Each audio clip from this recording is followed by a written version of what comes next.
Ladies and gentlemen, Boswell Media Sports presents Friday Night Football.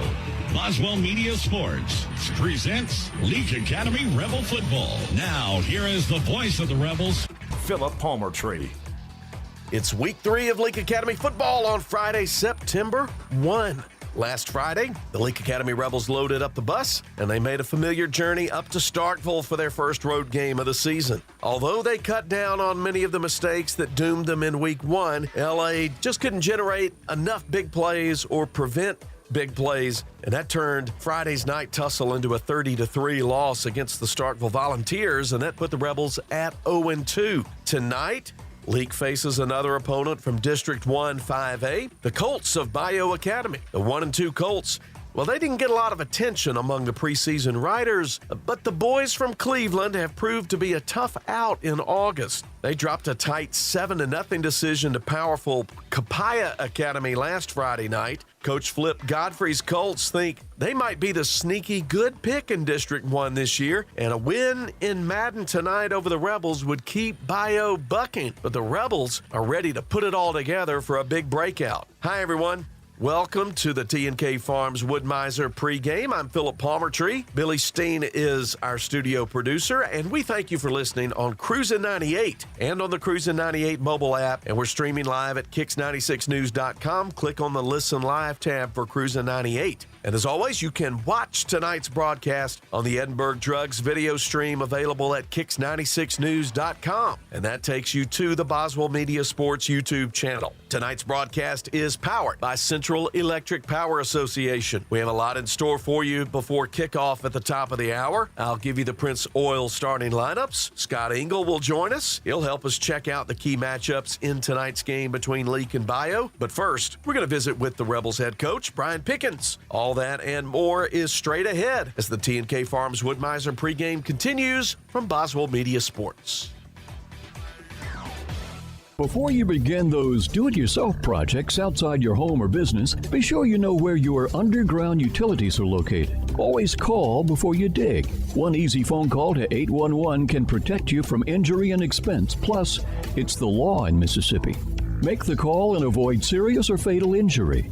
For more electrical safety tips, contact Central Electric Power Association, serving you since 1937, an equal opportunity provider and employer. Baptist League Rural Health Clinics have a variety of healthcare options with primary care, pediatrics, and women's health, providing care at 3 locations in Carthage, Walnut Grove, and Madden. Call 601-267-1470 today to schedule your appointment. Extended hours and Saturdays are available at our primary care clinic located in Carthage. Baptist League, making your health care our #1 priority. You can't get much for $5 these days, unless you go to Wendy's for a $5 Biggie Bag. Get your choice of double stack, junior bacon cheeseburger, or crispy chicken sandwich, plus 4-piece nugs, junior fry, and a soft drink, all for just $5. You got that bag, you got that Biggie Bag, you got that bag.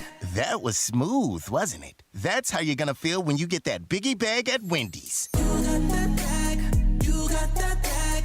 U.S. price and participation may vary.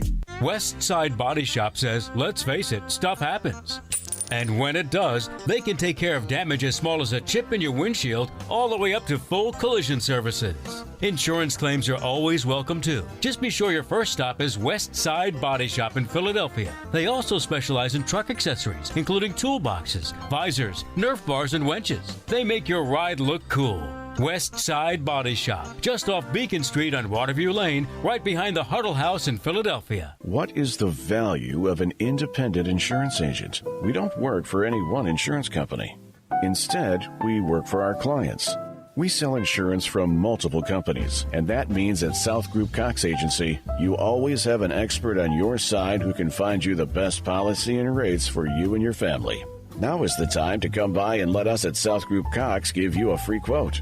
Open Monday through Friday, 8 a.m. to 5 p.m. South Group Cox Agency, 207 West Main Street in Carthage. It's the T&K Farms Wood-Mizer pregame as Leake and Bayou are getting ready to meet at Thagard Field here in just a little bit, and we're happy to have head coach Brian Pickens on the line to talk about the Leake Academy Rebels in this matchup tonight. Coach, thanks for being with us. Thank you for having me. First, we'll take a brief look in the rearview mirror on that Week 2 ball game at Starkville. And I think as we talked this time a week ago, you were talking about seeing this team develop, get some of those first game jitters, first game mistakes out of the way. And I think there are probably some marks of progress that you can see after playing game 2. Am I right? Oh, yeah. We're seeing the kids are playing faster. You're not seeing as many mistakes. Now, we've got mistakes we've got to iron out. As I said on the coaching show, some of our drives were stopped by us.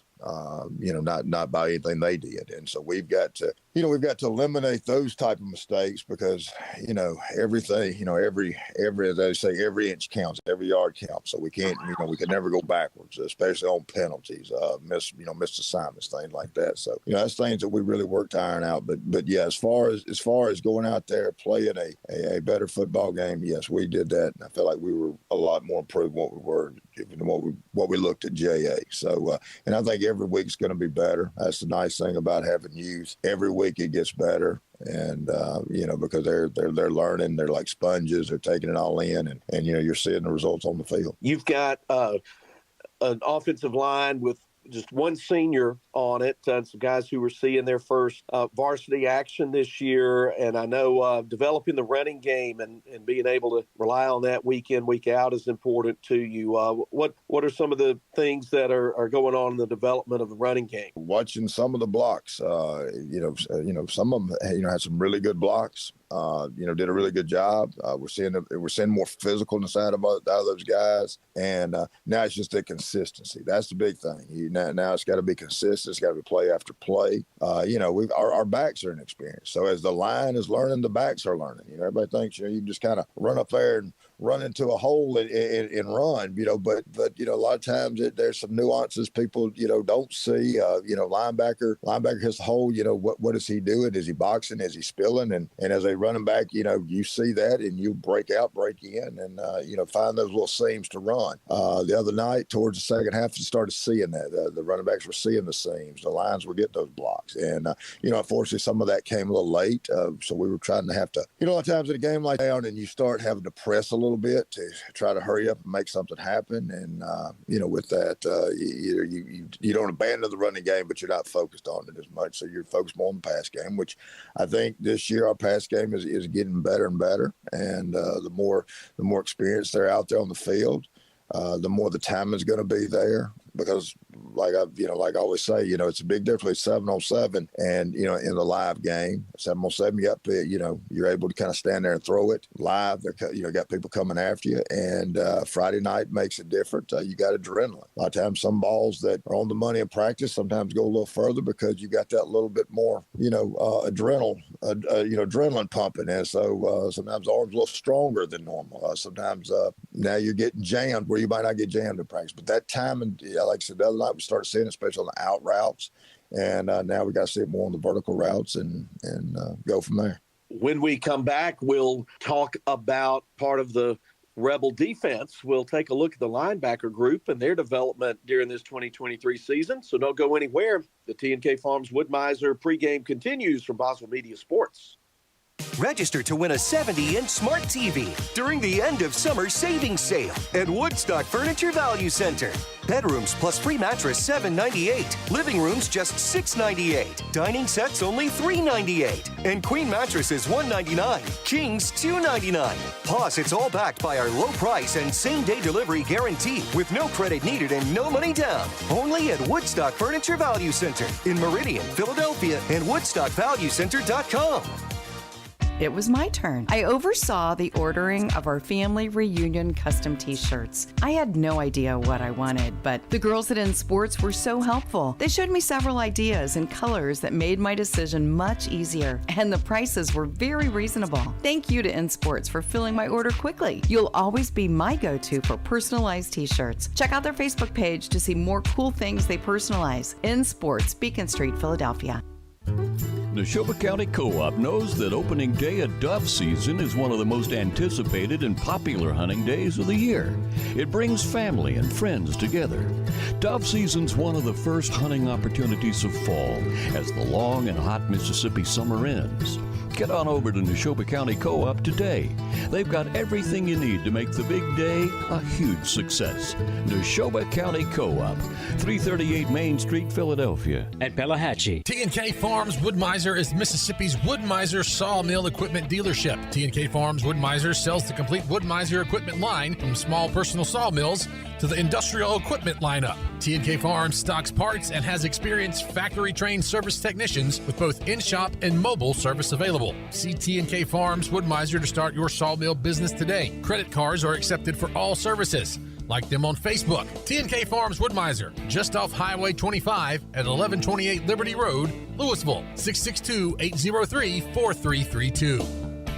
Welcome back to the T&K Farms Wood-Mizer pregame. Rebels and the Colts from Cleveland, Bayou Academy, getting loosened up on the field, and we're talking to Rebel head coach Brian Pickens. And, Coach, in this segment, we're starting to take a look at some of the position groups and looking at, on the defensive side of the ball, looking at this young linebacker core.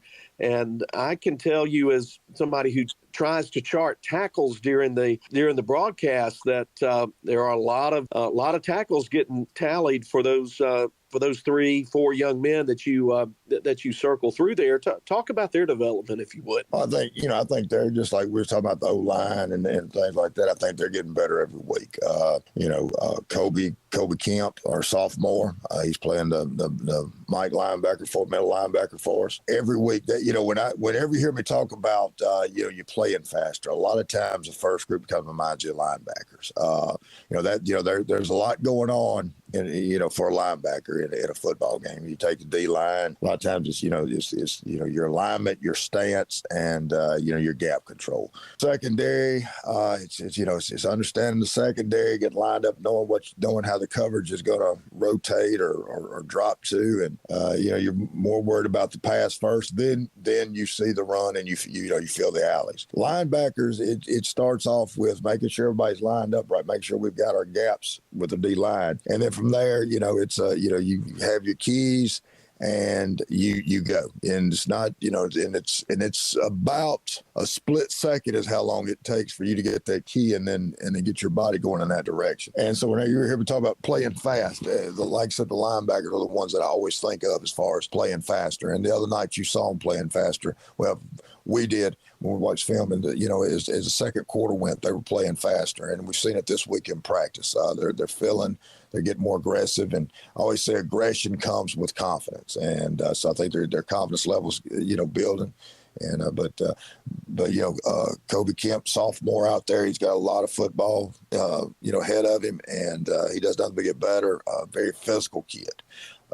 He's one of those. If he catches you now, he comes with a punch. And then Grayson McDonald was our Sam linebacker, and Grayson, played a lot for us on defensive line last year, so he's moved back. And now we've kind of changed some things up. We've got him playing more of an inside technique than that outside technique. And he's like Kobe, intelligent young man, understands what we're doing now. Now you're seeing him fly to the football, getting there, coming with more physicality as he makes his tackles.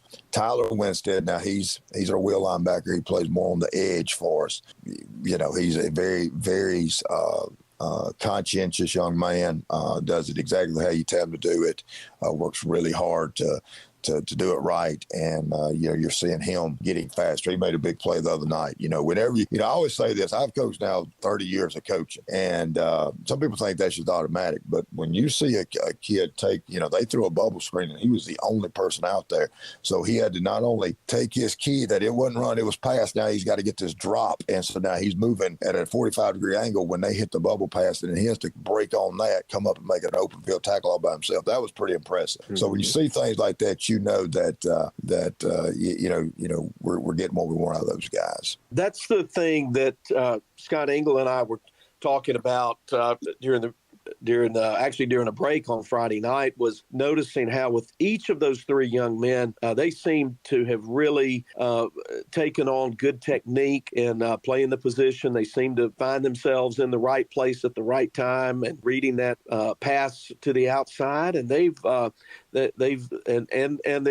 a pretty good job tackling as well. So that's good coaching and good coachability on their part. It works together. Yeah. Well, thanks, Coach, for that segment on the Rebel linebackers. And when we return, we're going to take a look at tonight's matchup with the Bayou Colts. So don't go anywhere. T&K Farms Woodmiser pregame rolls on, getting you ready for the Rebels and the Colts from Madden. We'll be back after this on Boswell Media Sports. I sure do like my new hunting rifle. I bought it over at Ozark Ag. When I went in, they had such a great selection. Took me a while to make up my mind. I have it sighted in now, and I'm ready for the big bucks. Tomorrow I'm going back over to Ozark Ag and stock up on ammo. While I'm there, I just might check out those deer stands. Hey, honey, I know you're listening. Make sure you shop for me at Ozark Ag. They're on Highway 16 West in Carthage. Moore's Pharmacy in Carthage, Sebastopol, and Walnut Grove appreciate you, their customers. We have a beautiful selection of gifts with free gift wrapping. We are one of the only pharmacies around to offer compounding and women's hormone replacement therapy. Moore's Pharmacy accepts all insurance, including Medicaid. Our 2-lane drive-through and prescription synchronization will make your visit very convenient. Come see us. We have the shortest wait time in town and a professional staff to assist you. Moore's Pharmacy, Highway 16, Carthage. T&K Farms Woodmiser is Mississippi's Woodmiser sawmill equipment dealership. T&K Farms Woodmiser sells the complete Woodmiser equipment line from small personal sawmills to the industrial equipment lineup. T&K Farms stocks parts and has experienced factory-trained service technicians with both in-shop and mobile service available. See T&K Farms Woodmiser to start your sawmill business today. Credit cards are accepted for all services. Like them on Facebook. T&K Farms Woodmiser, just off Highway 25 at 1128 Liberty Road, Louisville, 662-803-4332. We were celebrating a birthday, so we took the family out to dinner at a steakhouse. You may have known it as Lee's, but now it's a new building with a new name. The same great chef and owner, Artie Reed, and Hometown Prime. My beef filet was cooked perfectly, and we can't wait to go back. Steak, seafood, the best sweet tea, and of course, homemade desserts. Delicious. For daily specials and hours, Google Hometown Prime and like them on Facebook. Hometown Prime is ready for you. Highway 21, Sebastopol. Here's the final segment of tonight's T&K Farms Woodmiser pregame as 7 o'clock is approaching and kickoff coming between your Rebels and Bayou Academy in a 5A matchup. Coach Brian Pickens, what are some of the keys to this matchup against Bayou tonight that could spell success for the Red and Blue? Well, number one, we've got to prevent the big play, as always. Number two, somebody that you can put an asterisk beside his name. This is a kid with a lot of speed, and they get him the ball and try to get it to him in space. Like I said, he's a wide receiver. So, he's one of those threats you got to cover. Then they give him a lot of times on the speed sweep, where they send him in motion. He's getting the ball full speed. You can't miss a tackle because if he gets in that secondary, now he is dangerous. He's a threat to go. Quarterback does a good job of running their offense as far as, they'll run him some, but, he does a good job of putting the ball where the receivers, can get to it. It always says he throws a good catchable ball, and that's dangerous because that means he's putting the ball in some playmakers' hands. For us, the big key is, we got to eliminate drive stopping mistakes. False starts, just like I said, little stuff like that. We've got to we got to eliminate that. Missed assignments where either you're giving a sack or you're getting a loss in the backfield. We've got to everything's got to be positive yards Friday night, or as I always say, positive yards or no game. That's always a plus. Anything negative is our big minus. And, we've got to go out there and be more physical, I think, running the football. And as we talked about earlier, but, with the receivers, we've got to, do what we did last week as far as I feel like we're doing a great job of spreading you out vertically with out routes. Now we've got to start working more horizontally. Now we've got to start working more vertically. press the defense and spread it in all directions. We've got time for one more question. I think this will be your answer will be interesting to a lot of fans. As long as there's been football, there's been a halftime. And, of course, at halftime, the teams go into the locker room and the cheerleaders and the bands and the dance teams come out and do their things and everybody takes a break. But give us a little bit of a peek of what goes on every week in the Rebel locker room at halftime. And I'm particularly interested to hear what you have to say about how in the last few years technology has changed how that work goes on in the locker room. Technology has completely changed the halftime atmosphere. I hate to admit this, but back in the day, people thought there was a lot of halftime adjustments, and yes, there was. You had a lot of coaches drawing on. I mean, I go back to chalkboards. I remember the chalk breaking when you're trying to draw fast. But there was some alignments. There was some adjustments. But you got to understand, a lot of times those adjustments were coming off of what your kids were telling you, and sometimes their information was not always the most accurate. They're saying, I remember one night I was trying to draw up a defense, and I asked my line. I said, "Where are they getting?" They said, "Well, Coach, I got a man here, and I got a man here, and I got a man here." I said, "Well, that's why we're struggling. They got 22 people out there." So a lot of times that was that.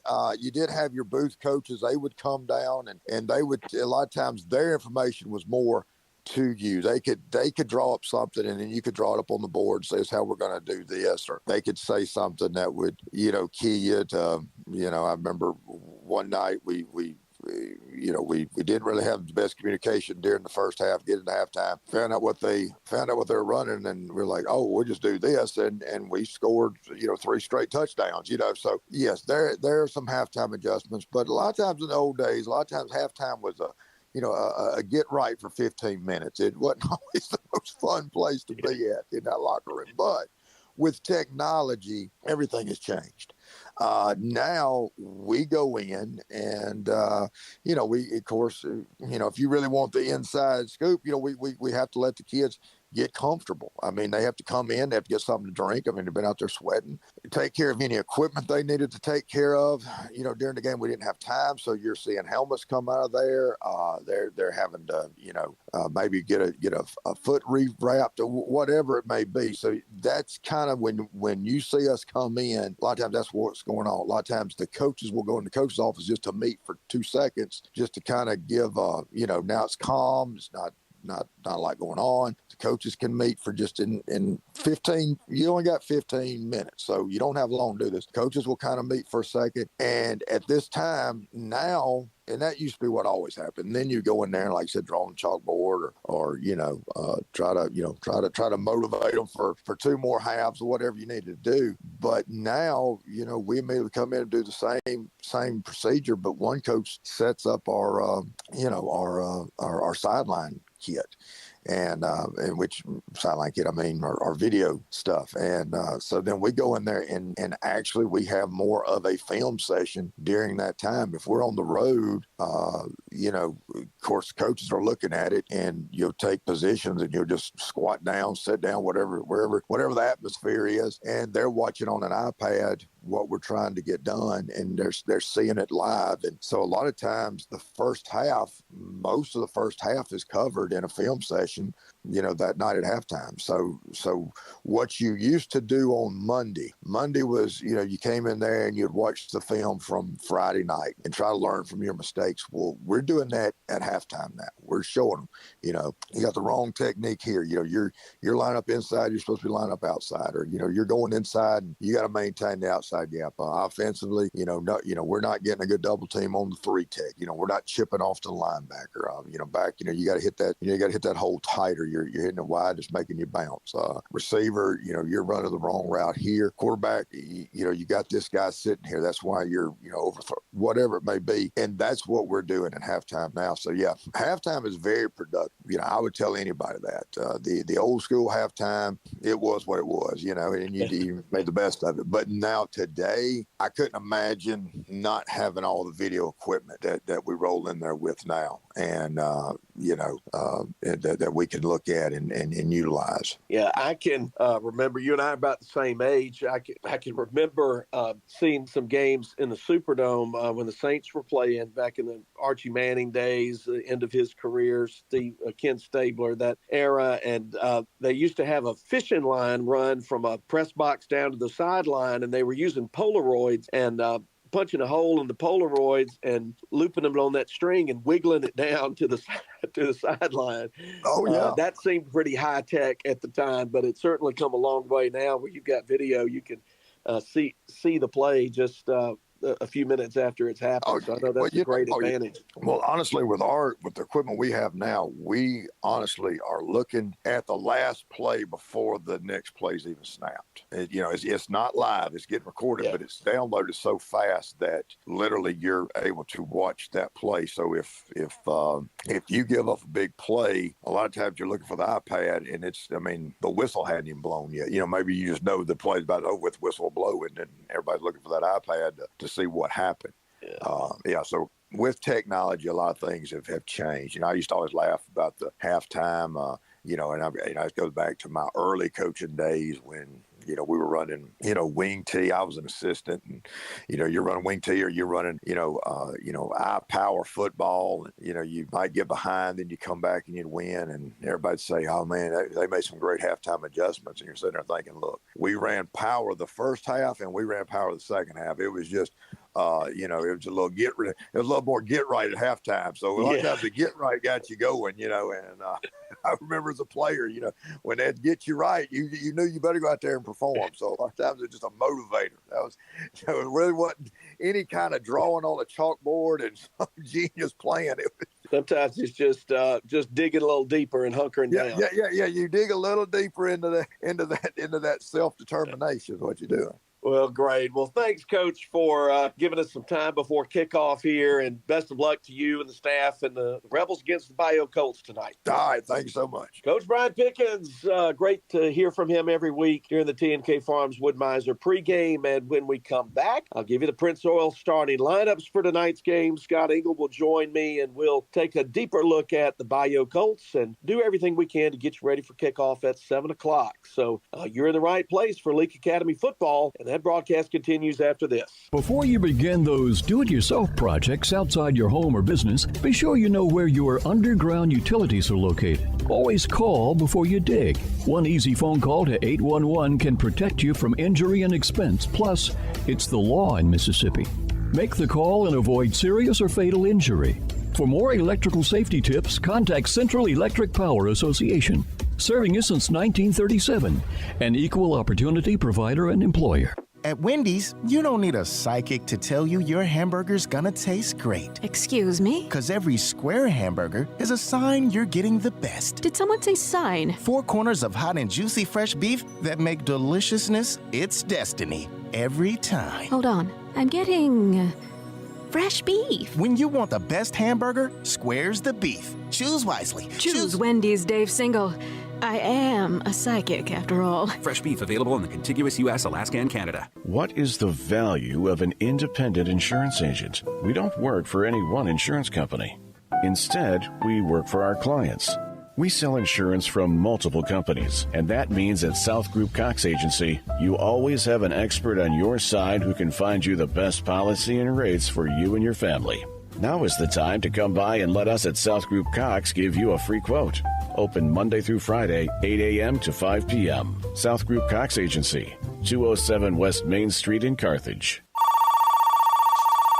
Carthage Veterinary Clinic, how may we help you? Hey, I have a new puppy and I need to bring her in for vaccinations. Oh, what's her name? Ellie. We're so glad you called for an appointment and look forward to meeting you and Ellie. This is Dr. Brooke Bobo, and we at Carthage Veterinary Clinic are glad to schedule you an appointment for you and your pet. That way we can give you the time that you deserve. Carthage Veterinary Clinic, Highway 16 West in Carthage. Find all our contact info on Facebook or Google.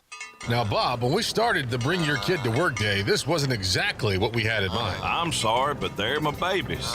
We're about to go grab lunch and then head to the farm. Well, where are you headed? Rosebud General Store, out there in Rosebud on Highway 487 East.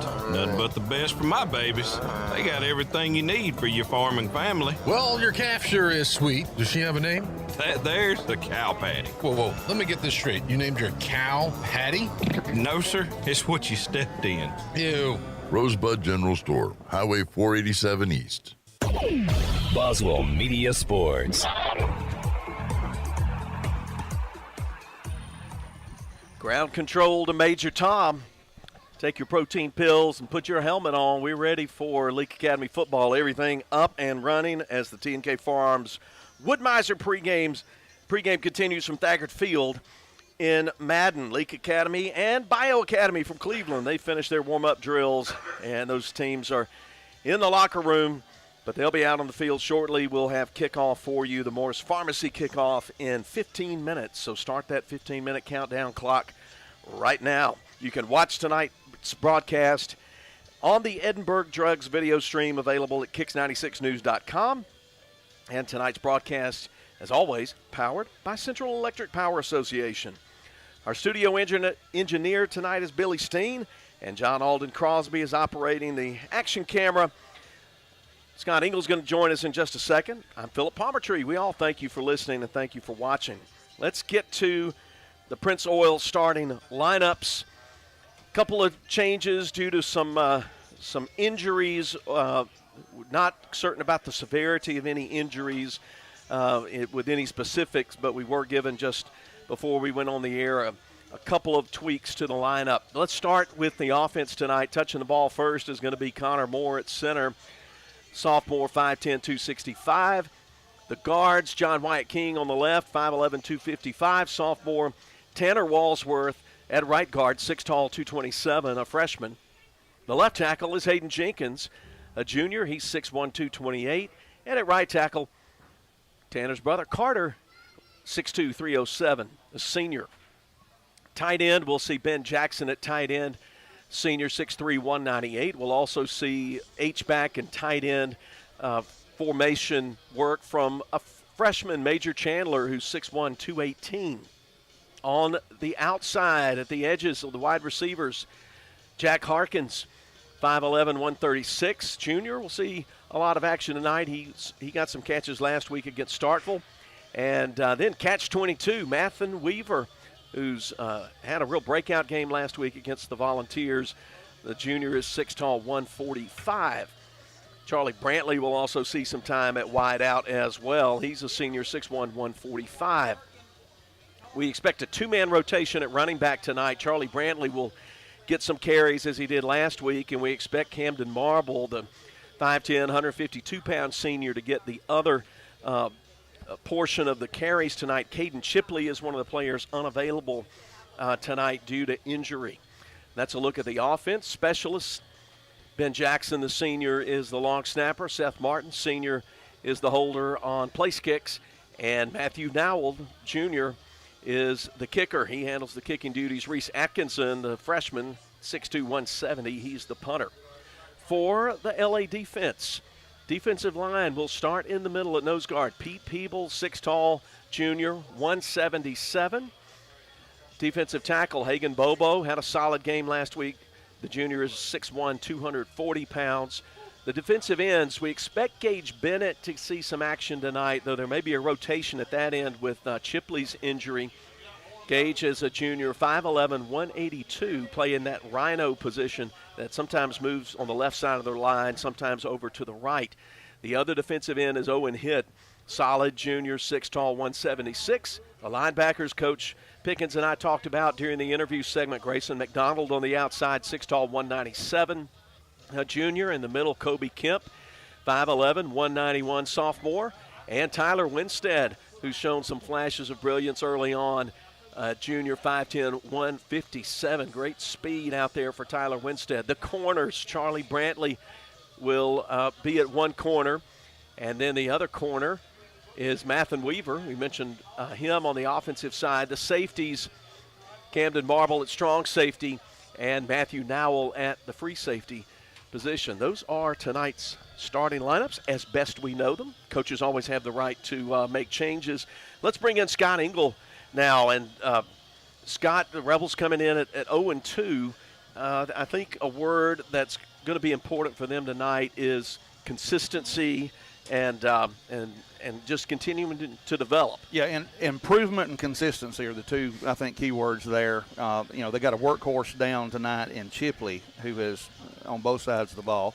Got a couple of freshmen in the lineup, so it's like you're trying to start an engine, and it's not firing on all 8 cylinders at the same time. Every cylinder's firing, but not at the same time. And I hope tonight would be a good opportunity to tweak that just enough to get everything running on all cylinders. The opponent tonight, Bayou, coming in just the 5th meeting all time between these two schools, and Leake has won all 4. They haven't played since a playoff game back in 2017. Mm-hmm. And Bayou is one of those teams that a lot of people just don't pay attention to be honest, in central Mississippi and areas south of here. But they've built a nice program, and they've got Flip Godfrey, who was wildly successful at Canton Academy 25 years ago, won a couple of state championships there. They know what they're doing. They're solid. And they've got a big lineman that they're really happy with. It's going to be tough on both sides of the ball for L.A. to control. Well, that's what looking at them as they're about to approach the field down there. There's some good-looking athletes on that other side. But whether or not that turns into first downs or not is yet to be determined. That'll be determined snap by snap, won't it? Yes, sir. But Alex Lopez is who we're talking about, senior, who goes, get this, 6'8", 250. Now he's got, and looking at his frame out there, I'm sure some colleges say they could put some meat on his bones. Yes. And build him up. He's a good-looking athlete. And I was told by the Bayou broadcast guys that just recently he has committed to Troy University. He had also opportunities, offers from Delta State, Mississippi Valley State, and Central Arkansas. But Alex Lopez is an all-state preseason performer for the Bayou Coats. They'll have, this sounds familiar, a sophomore quarterback. Mitchell Jones, a sophomore. And they've moved the youngster who's probably their best athlete out to what I call sort of a Reggie Bush kind of position.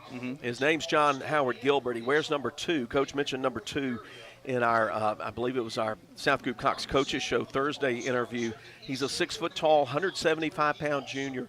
Very versatile. They're going to line him up at wide receiver. They like him returning kicks. They'll hand the ball to him. And so he's a versatile athlete, somebody that's going to have to be held in check. Yes, sir. We've shown moments of greatness. Last week quarterback Wilcox was 5 for 5. We ended up being 7 for 11 at one time. And if we can keep the Colts down to just 1 or 2 targets, I think we're going to do pretty good tonight. Yeah, this is a big opportunity for this ball club, and I think if you win this third ball game, go 1-2, make that first turn toward Union next week. That's going to be a tough one, but one at a time. Yes, sir. But I think a win tonight can really push this Rebel team forward in 2023. Yes, sir. Build their confidence greatly. By the way, I need to mention that Scott Engel is our Gilbert Barham color commentator. That's the endowed chair that he sits in. And we appreciate good folks at Rosebud General Store in Sebastopol endowing that professorship, that sponsorship. And we appreciate having Scott, the area coordinator area director for Fellowship of Christian Athletes, with us each week for Leake Academy football.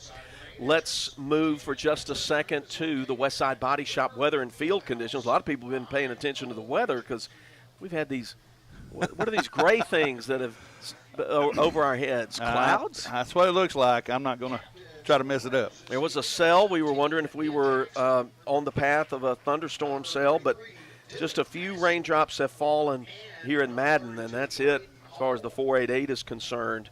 And 78 degrees right now. We like that. Yes, sir. 78 here at game time. Wind is from the east-northeast, 8 miles per hour. Still kind of humid, about 80%. But, boy, it's very comfortable. But a lot of folks have brought that rain jacket or that hat just in case. But it looks like I see some blue sky as well. So I think we're going to be fine to play football in dry conditions.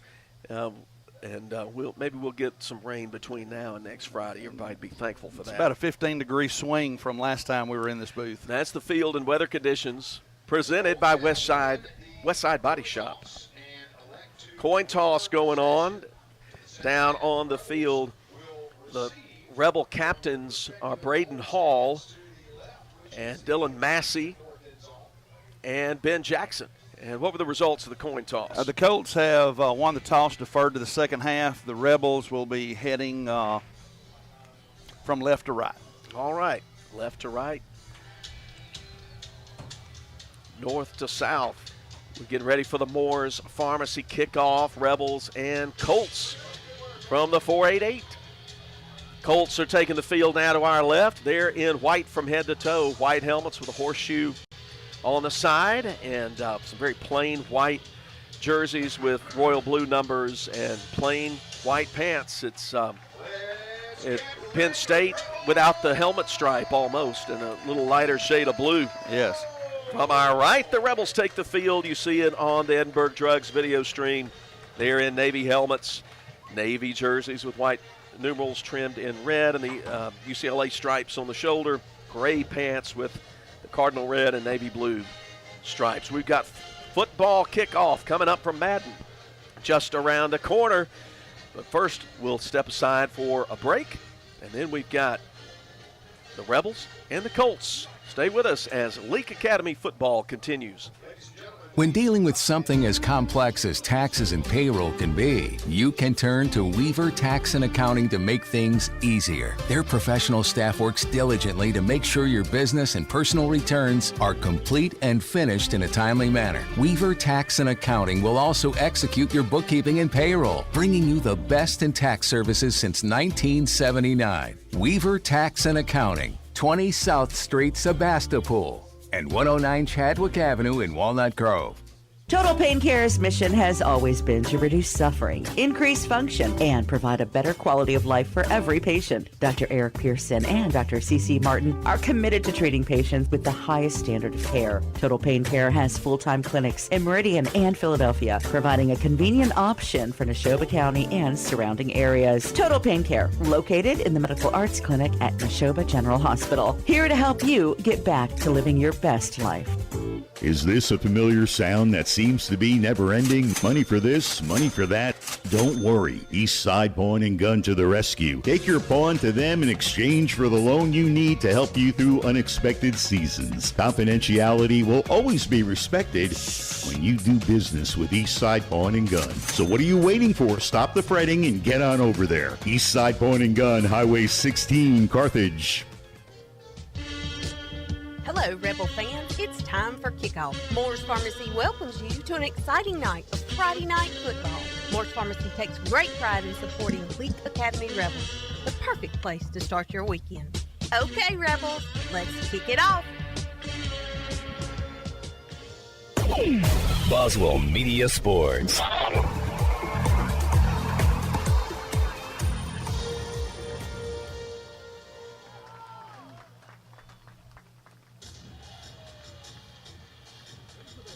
Ready for the Moores Pharmacy countdown to kickoff. Leake and Bayou. The Colts 1-2. They've defeated Washington School, and they've taken losses to Jackson Academy in week 0, beat the Washington Generals in week 1, and then lost a tight 7-0 game against a very talented Copiah Colonel ball club last week. So Bayou's playing well early. Rebels looking for their first win, 0-2 coming in, and the Rebels will receive. Mathen Weaver and Charlie Brantley are standing down inside the 10-yard line. Bayou will kick right to left to start it off. Friday's finally here. Remember, Kicks Picks every week. Guess the game's right. Get your submissions in before 6 p.m. on Friday. You could be the winner of a gift certificate. Hometown Prime. Get the most throughout the season. You will be the winner of a Bayou Classic ceramic grill from Ozark Ag in Carthage. It's free, it's fun, it's Kicks Picks. Here's the kickoff. Keenan Allen kicks it off, and he kicks it deep into the end zone, touchback. Leake will start at the 20-yard line. First quarter presented by the Leake County Co-op. Kicking it off to the 20 is a big advantage. Yes. And that was against the wind, by the way. Oh, yeah. So we have the wind to our back. Right, that wind east-northeast. QB1. George Wilcox on the season, 22 out of 36 passing, 201 yards. He's thrown an interception, has not thrown a TD pass yet. Matthew Nowell split to the left. And catch 22, Mathen Weaver out to the right. Charlie Brantley's the running back set in the pistol set behind Wilcox from the 20. Looking at a four-man front. Handoff is to Charlie Brantley. He will burrow his way for about 2 up to the 22-yard line. Now they're going to give him just 1. His knee went down at the 21. Stopped right in the middle. Carter Foster led the charge for the Colts, making the tackle. 2nd and 9 for L.A. 4 wide outs in the formation now. Play fake. Throw to the outside, and the receiver was knocked down coming off the line of scrimmage. I think that was going out to Jack Harkins. It was. That was definitely a knockdown. Yeah, knocked down right at the line of scrimmage. And I did not get the number of the culprit of the truck that hit. Didn't get the license plate on that one. So 3rd and 9. Snap back. Wilcox throws the out pattern, but it's off the left hand of Weaver, out of bounds along the 25 on the near side, and the Rebels pick up just 1 yard on 3 plays and will have to punt. Things out of sorts on that opening possession. A little bit high. Hit a gain 5-6 yards. Wouldn't have had the first down. It doesn't look like. Pretty good coverage on that. Bayou sends 23, who's not on my roster. Oh, yeah, he is. There he is, Aiden Borganelli. He's listed at number 10, but he's wearing 23 tonight. He stands on the L.A. logo at midfield. Reese Atkinson at the 5-yard line. Punts it away. Nice kick. Sails high. Hits it about the 47, but takes a Bayou bounce before it is grabbed by Garrett Joyner. Right between the 46 and the 45. We'll call it the 45, and that's where the Colts will start with excellent field position. 11:20 to play in the Leake County Co-op first quarter. As we said, they'll send out Aiden Borganelli. They only had stats from 2 games, not 3, for Bayou available. So I punt on that. I'm not sure I'm really giving you anything meaningful. 3 wide outs to the left, 1 to the right. Hand off, Jace Fertizzi right side. Gets hit at the line of scrimmage by Kobe Kemp, but lunging forward for 2 more yards is Fertizzi before 6. Matthew Nowell made sure that he was put down to the turf, gain of 2. Good pursuit on that. Met him at the line and played off the play of that large left tackle they have, you mentioned. Yeah. Lopez wears number 50. He's on that left side. If you're watching, you can't miss him. No. At 6'8", 250. Same formation. Jones hands it off. Fertizzi breaks a tackle in the backfield, but gets hit as he turns the corner along the numbers. Didn't get more than a yard or 2 as the Rebels had hard hit from Camden Marble. Read that well, strung him out, and when it was time to make the tackle, he didn't waste any time there. So Mitchell Jones, the sophomore in his ball club, facing a 3rd and 7 as they picked up just 1 on the 2nd down sweep. 4 wide receivers. Ball in the right hash. Snap comes back to him. He sets his feet. Good protection. Throws complete to Gilbert. Gilbert breaking tackles 35 and is able to lean forward down to the 33 and pick up the Bayou first down. Not much speed there. They gave him a little room. I think they'll tighten that up over the next few plays. Braden Hall and Matthew Nowell combined to make the tackle. They almost had him back there. Defensive coordinator Josh Ray unhappy that the Colts got that 3rd down conversion. 9:51, clock ticking. Ball at the 33.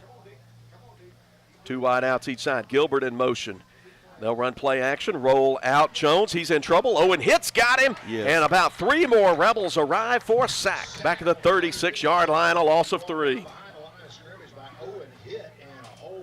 Did a great job there containing that play. He turned that thing back in and had plenty of help. We'll give Owen credit for the sack on that play. Loss of 4, looks like. 2nd and 13, back at the 36. 2x2 receivers. Running back for Teasy to the left of Mitchell Jones, the sophomore quarterback. Gets some motion, fake it, throw it up the seam left side. Man wide open inside the 10 and straight into the end zone goes Case Chacon. Colts are running that speed sweep look to the left and safety bid on that. Didn't quite have enough time to recover. Touchdown from 36 yards. Chase, I think it's Cashon. But 36 yards for the score. Extra point attempt coming now off the toe of Kellen Allen. Sophomore kicker is ready. Snap, hold, kick is up, away, a little short. Knuckler is good. 8:56 to play in the first quarter. Bayou draws first blood. They lead it 7-0. If spending days looking for top dollar for your timber has left you feeling like you're barking up the wrong tree, then I would listen closely. Welch Forest Products in Union does it better than anyone and with the least possible damage to your property. Whether it's management, forestry care, pine plantation, thinning, or site prep, the last number you'll dial is 601-774-8200. They buy land with or without timber too. Call Bo Welch now at Welch Forest Products today. 601-774-8200. I sure do like my new hunting rifle. I bought it over at Ozark Ag. When I went in, they had such a great selection. Took me a while to make up my mind. I have it sighted in now, and I'm ready for the big bucks. Tomorrow I'm going back over to Ozark Ag and stock up on ammo. While I'm there, I just might check out those deer stands. Hey, honey, I know you're listening. Make sure you shop for me at Ozark Ag. They're on Highway 16 West. Carthage. Boswell Media Sports. Touchback on the Moore's Pharmacy kickoff. And for the second drive in this ball game, LA will start from their own 20. Drive of some 45 yards for Bayou. And they get the 36-yard touchdown strike from Jones to Chacon for the touchdown. That's a performance therapy reset. 8:56 to go, first quarter. Handoff, Charlie Brantley follows his left guard and gets a few up to the 24. 2nd and 6 coming up.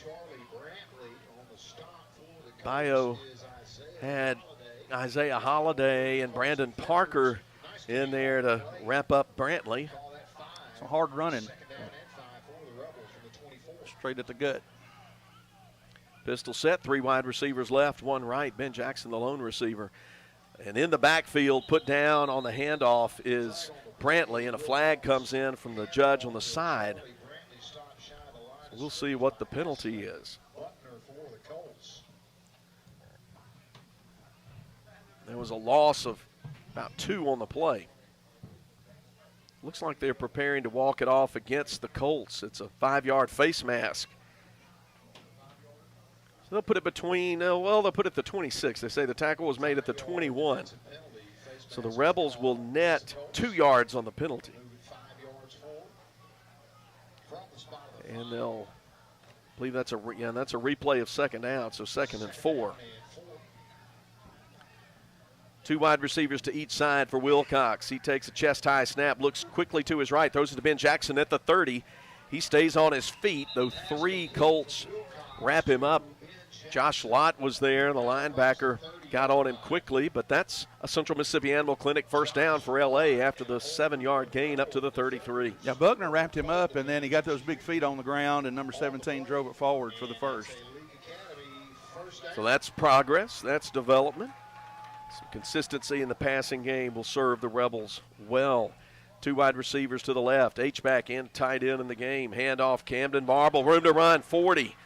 Up near the first down, and he goes down, I think, just maybe a foot past the line to gain for the first down. We'll call that an 11-yard gain, and we'll call it the Central Mississippi Animal Clinic first down.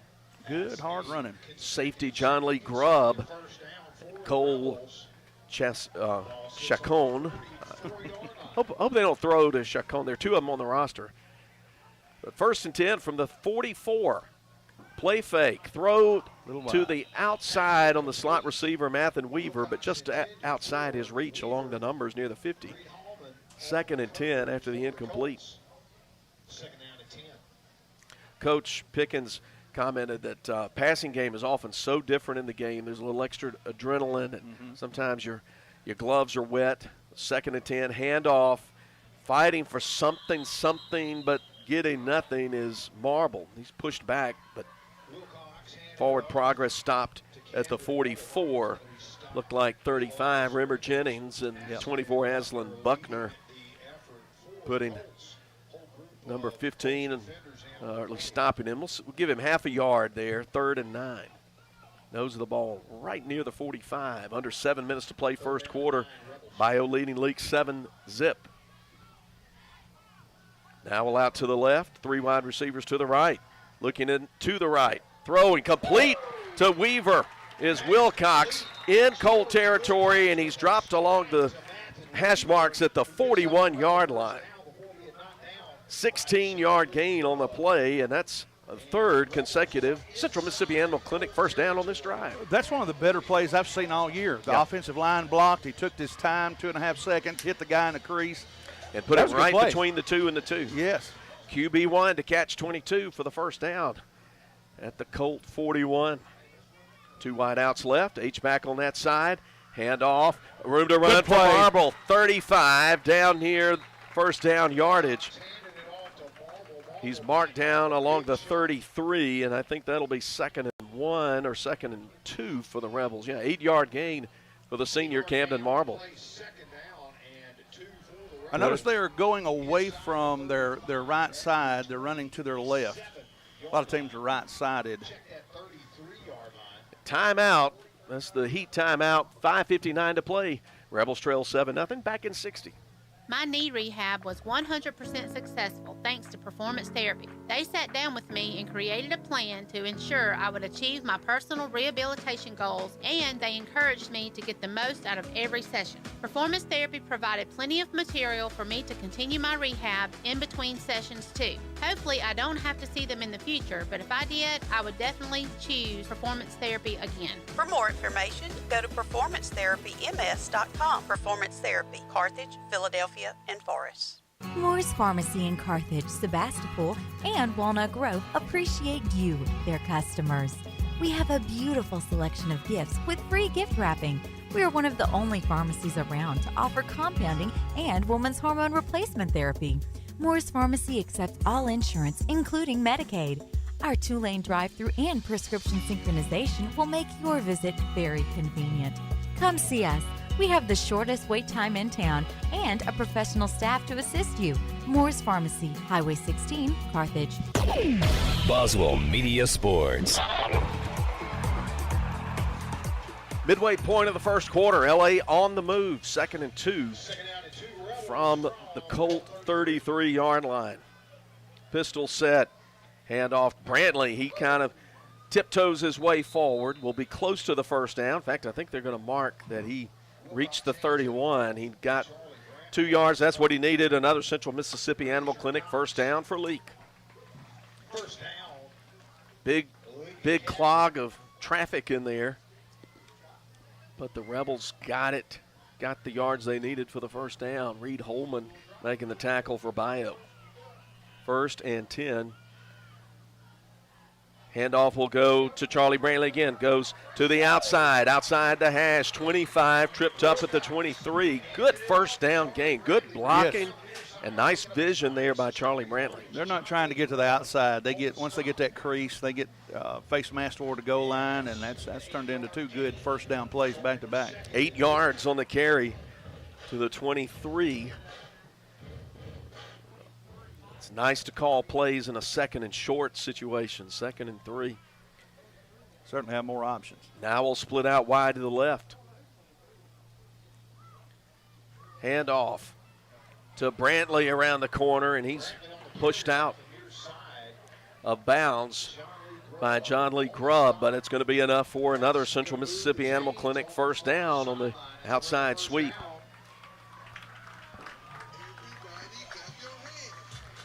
The Rebels get it to the 23, pick up a 4. And the march continues.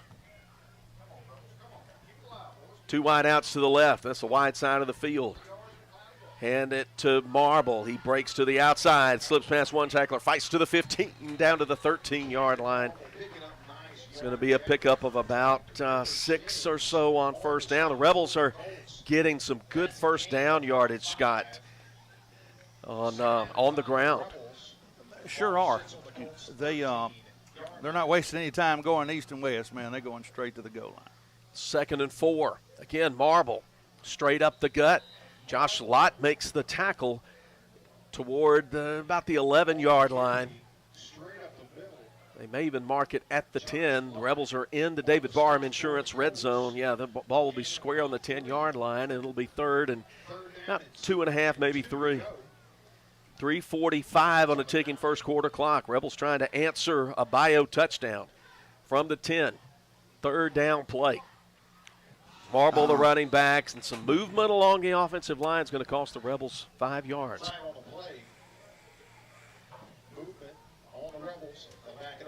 That'll just give us a little more room in the back of the end zone for this next play.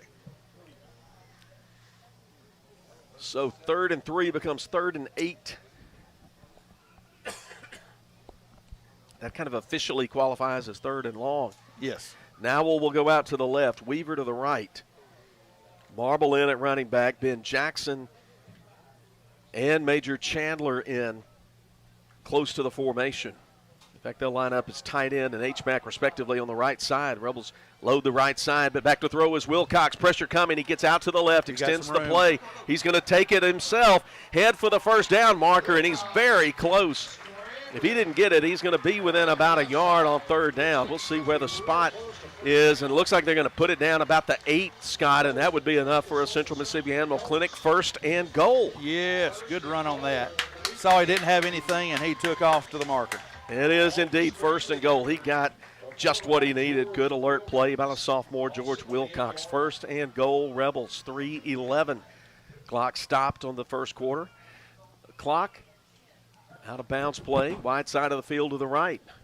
Weaver and now we'll out there, hand off, up the middle, fighting ahead. Inside the 5 goes Marble, being pushed forward close to the goal line. Looks like he's down at the 1. Gonna be 2nd and goal from the 1, and that's just power football. That's rugby. Yeah, that was the scrum moving forward. Rebels line up quickly, 2nd and goal. Goal line formation, hand off Marble. He lowers his head, gets across the painted line, and that's 6 for the Rebels. 2:37 to go, and it's Camden Marble from the 1, just angling behind his right tackle. Carter Walsworth lowering his shoulder and getting that 1 yard. We're an extra point away from a tie game. Here comes Matthew Nowell to kick out of the hold of Seth Martin. You know, we've been talking about them going away from their weakness. They went directly toward their strength that play. Had those extra blockers, Jackson and Chandler there, followed them to the land of milk and honey. Kick is up, away, and good. 7-7 game, 2:37 to go first quarter. Back with the Morris Pharmacy kickoff. T&K Farms Wood-Mizer is Mississippi's Wood-Mizer sawmill equipment dealership. T&K Farms Wood-Mizer sells the complete Wood-Mizer equipment line from small personal sawmills to the industrial equipment lineup. T&K Farms stocks parts and has experienced factory-trained service technicians with both in-shop and mobile service available. See T&K Farms Wood-Mizer to start your sawmill business today. Credit cards are accepted for all services. Like them on Facebook. T&K Farms Wood-Mizer, just off Highway 25 at 1128 Liberty Road, Louisville, 662-803-4332. Did you know most people overpay by up to 50% for individual health insurance? David Barham Insurance will save you that. Plus, David has the best rates on the market for Medicare supplements. The solution is not on the internet or far away. It's right here in Carthage. David Barham, a local insurance agent you can trust. Make sure you have the best coverage and price. Call David Barham, 601-941-1280 on the north side of the square in Carthage. Boswell Media Sports. Here's the Morris Pharmacy kickoff taken at the 15. Up the right side goes John Howard Gilbert. He hits the 30 and then is put off his feet along the far sideline at about the 33-yard line. Gorgeous drive by the Rebels. 12 plays, 80 yards. Capped off by a 1-yard plunge by Camden Marble, his second touchdown of the year. Nowell's PAT made it 7-7. 2.5 minutes to go first quarter. That's a performance therapy reset, 1st and 10 from the 33. Jones looks at a Rebel 4-man front, hands it to a big back coming around the right side. That's Aslan Buckner, and the Rebels gang tackle him after a gain of only 1. Gage Bennett leading the charge there. Gang tackle, ripping for the ball. Cade McGraw also in there assisting on the tackle. He's in the ball game. Job by Cade. 2nd and about 9 from the 34. Ball on the left hash, under 2 minutes to play in the opening quarter, presented by the Leake County Co-op. Gilbert will take a little sweep around the right side, get a block up the seam outside into Rebel territory and brought down at the 46, but there's a flag back at the line of scrimmage. I think there's a reason he got to the corner so quick. Yes. That holding does help sometimes.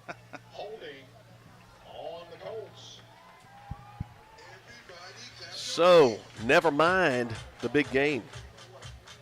It's going to be 2nd and 19 instead for the boys from Cleveland, from Bolivar County. Yeah, I noticed he was heavily pursued, and then it just opened up on the edge. That flag answers it all. Ball put at the 24. Rebels bring Dylan Massey into the game to replace Gage Bennett. 2nd and long for Bayou. They'll put the back in motion to the left, looking in that direction. Shoulder fake throw. Man open, Gilbert at the 45. He's into Rebel territory. Nowell can't bring him down to the 30. He's to the 20, the 10, and that's a 76-yard touchdown pass.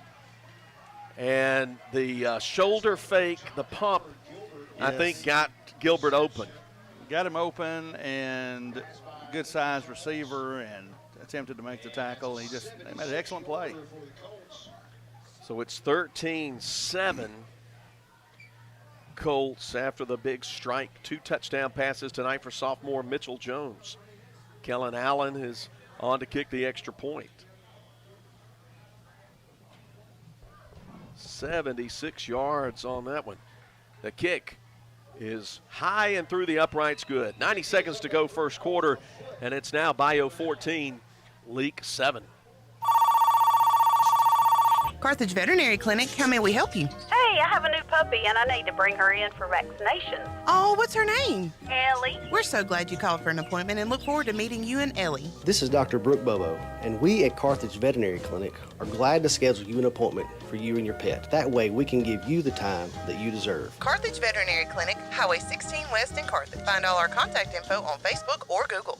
Before you begin those do-it-yourself projects outside your home or business, be sure you know where your underground utilities are located. Always call before you dig. One easy phone call to 811 can protect you from injury and expense. Plus, it's the law in Mississippi. Make the call and avoid serious or fatal injury. For more electrical safety tips, contact Central Electric Power Association, serving you since 1937, an equal opportunity provider and employer. Moore's Pharmacy kickoff, a touchback. Again, 3 out of 3 for Allen. Officially 2 plays and 72 yards. The Bayou Colts were back at their own 24 after a holding penalty, but a 76-yard strike pass up to about midfield, and then talented John Howard Gilbert took it the rest of the way, outrunning the Rebel pursuit. BAT made it 14-7. That's a performance therapy reset. 1st and 10 Rebels from the 20. Charlie Brantley, nothing on the inside. Gets outside, wiggles past one defender, and he'll get about 7 yards, and a flag comes in right at the point of the tackle. I think that may be a face mask. It looks like it. Hard running. Yeah. Good little open field wiggle there for Charlie Brantley. He had to He had to take his helmet off, so he's got to come out. Camden Marble will come in, but it's going to be a 5-yard face mask penalty, second of the night against the Colts, and that should give L.A. a Central Mississippi Animal Clinic first down. Minute 19 on the first quarter clock. First quarter presented by the Leake County Co-op. Philip Palmertree and Scott Engel in the press box. John Alden Crosby just outside the press box on the camera. Billy Steen keeping it humming at the studio. Major Chandler and Camden Marble in the backfield. Two running backs, hand off Marble. He is hit and dropped for a loss back at the 30. He lost 2 yards. Good read by the linebacker, Rimmer Jennings. He did. He met him in the hole and second and 12 coming up.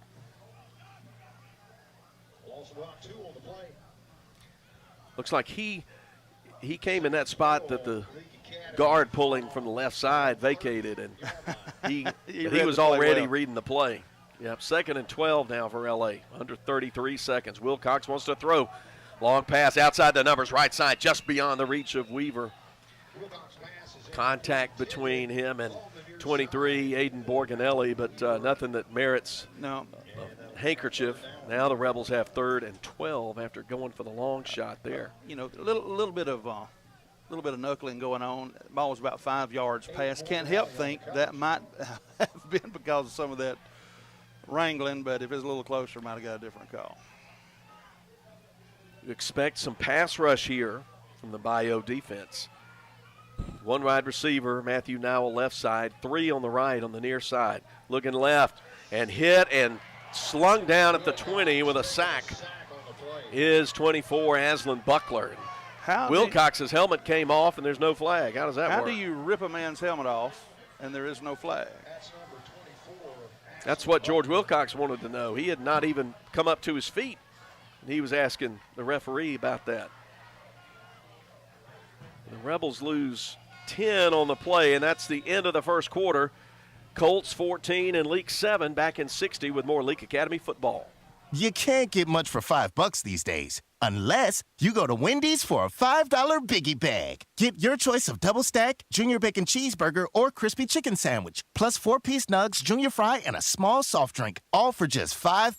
You got that bag, you got that Biggie Bag, you got that bag. That was smooth, wasn't it? That's how you're gonna feel when you get that Biggie Bag at Wendy's. You got that bag, you got that bag. U.S. price and participation may vary. Edinburgh Drugs, right in the heart of Edinburgh. They make convenience a priority for their customers with easy drive-through pickup and free home or business delivery. You can also visit edinburghdrugs.com to shop for gifts and order your refills while you're there. Patient education is very important to owner and pharmacist Cody Coffin. She's happy to explain your medication and how to take them.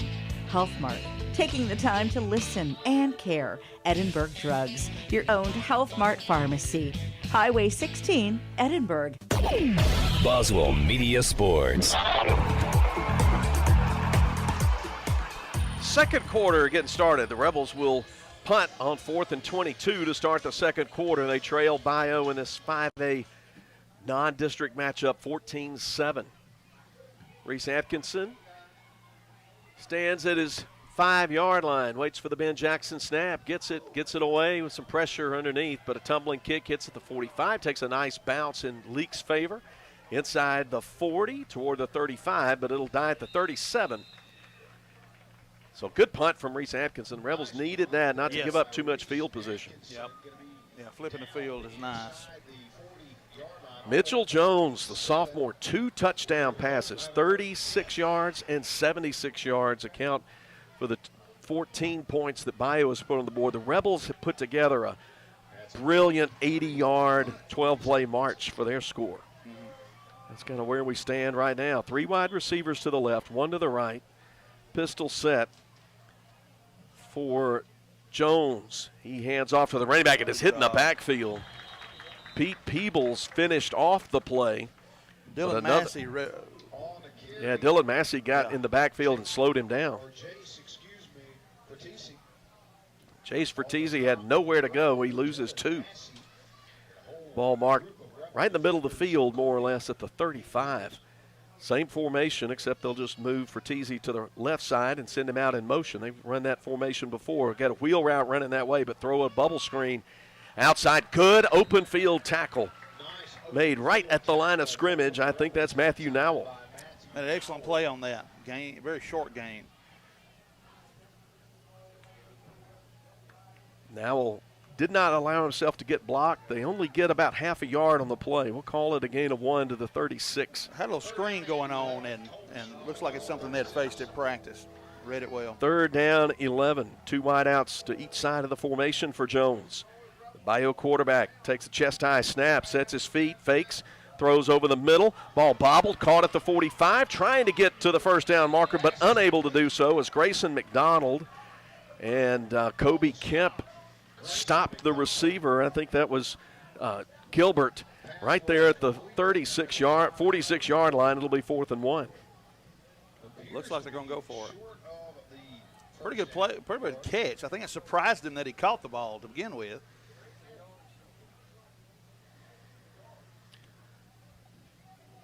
So 4th down. Now they're going to measure it.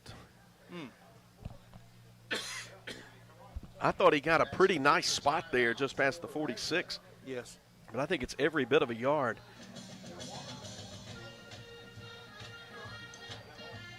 They're going to measure. So here comes the chain gang. They'll have to come 2/3 of the way across the field to measure it with 10:08 to go second quarter. 14-7 game. Bayou in front of Leake. Stretch it. Going to be a full yard, or at least two lengths of the football. At least. As if it was in doubt. But Scott's right. Offense coming out there. The Rebels need to watch out for a hard count that might draw a lineman offside. Got to be disciplined here. We may see Fertizzi power ahead. They'll probably line up in one of their goal line packages. That's what they do. Wide out to each side, but big bodies in the front. Power pistol set. No power eye. Look at him snapping, taking the snap under center. Handoff fullback. First down earned, and lunging forward to the Leake 48 is Aslan Buckner. They broke that huddle at 12. One continued off the field after they broke, but you don't say. I don't say. The Rebels unable to hold Bayou on 4th down, so the drive continues for the Colts. Looking to extend a lead of 1 score. Now they'll move Buckner to an H-back slot to the left. From under center, toss sweep left side for Teasy. Has an opening 45, 40. Gets grabbed from behind by McDonald, and then Marble right near the line to gain. He'll have 9.5, maybe 10 on first down. Grayson turned him back in, just didn't have much help there. He got there so quick. They'll say he's just short. Gain of 9 on the play. And they'll not measure that one. That was closer than the other one. Nope, now they're going to say first down. Well, the guy nearest to it, so it's a gain of 10. From the I formation, handoff. Hit right away. McDonald makes the hit on the running back for Teasy. Straight up the gut near the 35. Should be 2nd and 7 after the 3-yard gain. Marble in there mixing it up in the inside. Yep. Massey and Marble get half the tackle on that. 2nd down 7. The Rebel 35. They'll load the formation to the right. They're playing some power on this drive. This time they'll roll out Jones. Got a one-on-one matchup on the outside, but it's incomplete. But flag going to be called out there on Braden Hall, who was man for man with Chase Chacon. Chacon, there it is. I've said it 8 different ways. If his grandmother's listening, I'm so sorry. The Chacon. Had decent coverage. The ball was about 8 yards overthrown, and he questioned himself and just tackled the receiver. Yep, because not going to let a big play. We said last week, again. letting a big play is the worst thing that can happen. To avoid that, it's usually better to give up the 15. The Rebels surrender the 15 yards. The ball's walked down to the 20, just inside the 20, trip to the David Barham Insurance red zone for the Colts in white. Offset eye. Handoff for Teasy. Breaks through the line to the second level for about 5 or 6 to the 14. Yeah, Marble made a good tackle, but when your safety is making tackles, that's right. That's tough. On a power handoff up the middle. That's right. That means the other guys in the front couldn't get him. Timeout. It's a Carthage Veterinary Clinic timeout. The Rebels call with 8 minutes to play in the second quarter, down 14-7. Dr. Ryan Anderson and his crew at Central Mississippi Animal Clinic love getting to know you and your pets. In addition to your pet's health care, they offer boarding that will be your fur baby's home away from home. Become a member of the Central Mississippi Animal Clinic family today. Download the Central Mississippi Animal Clinic app or go to centralmississippianimalclinic.com. Central Mississippi Animal Clinic, Highway 35, Carthage.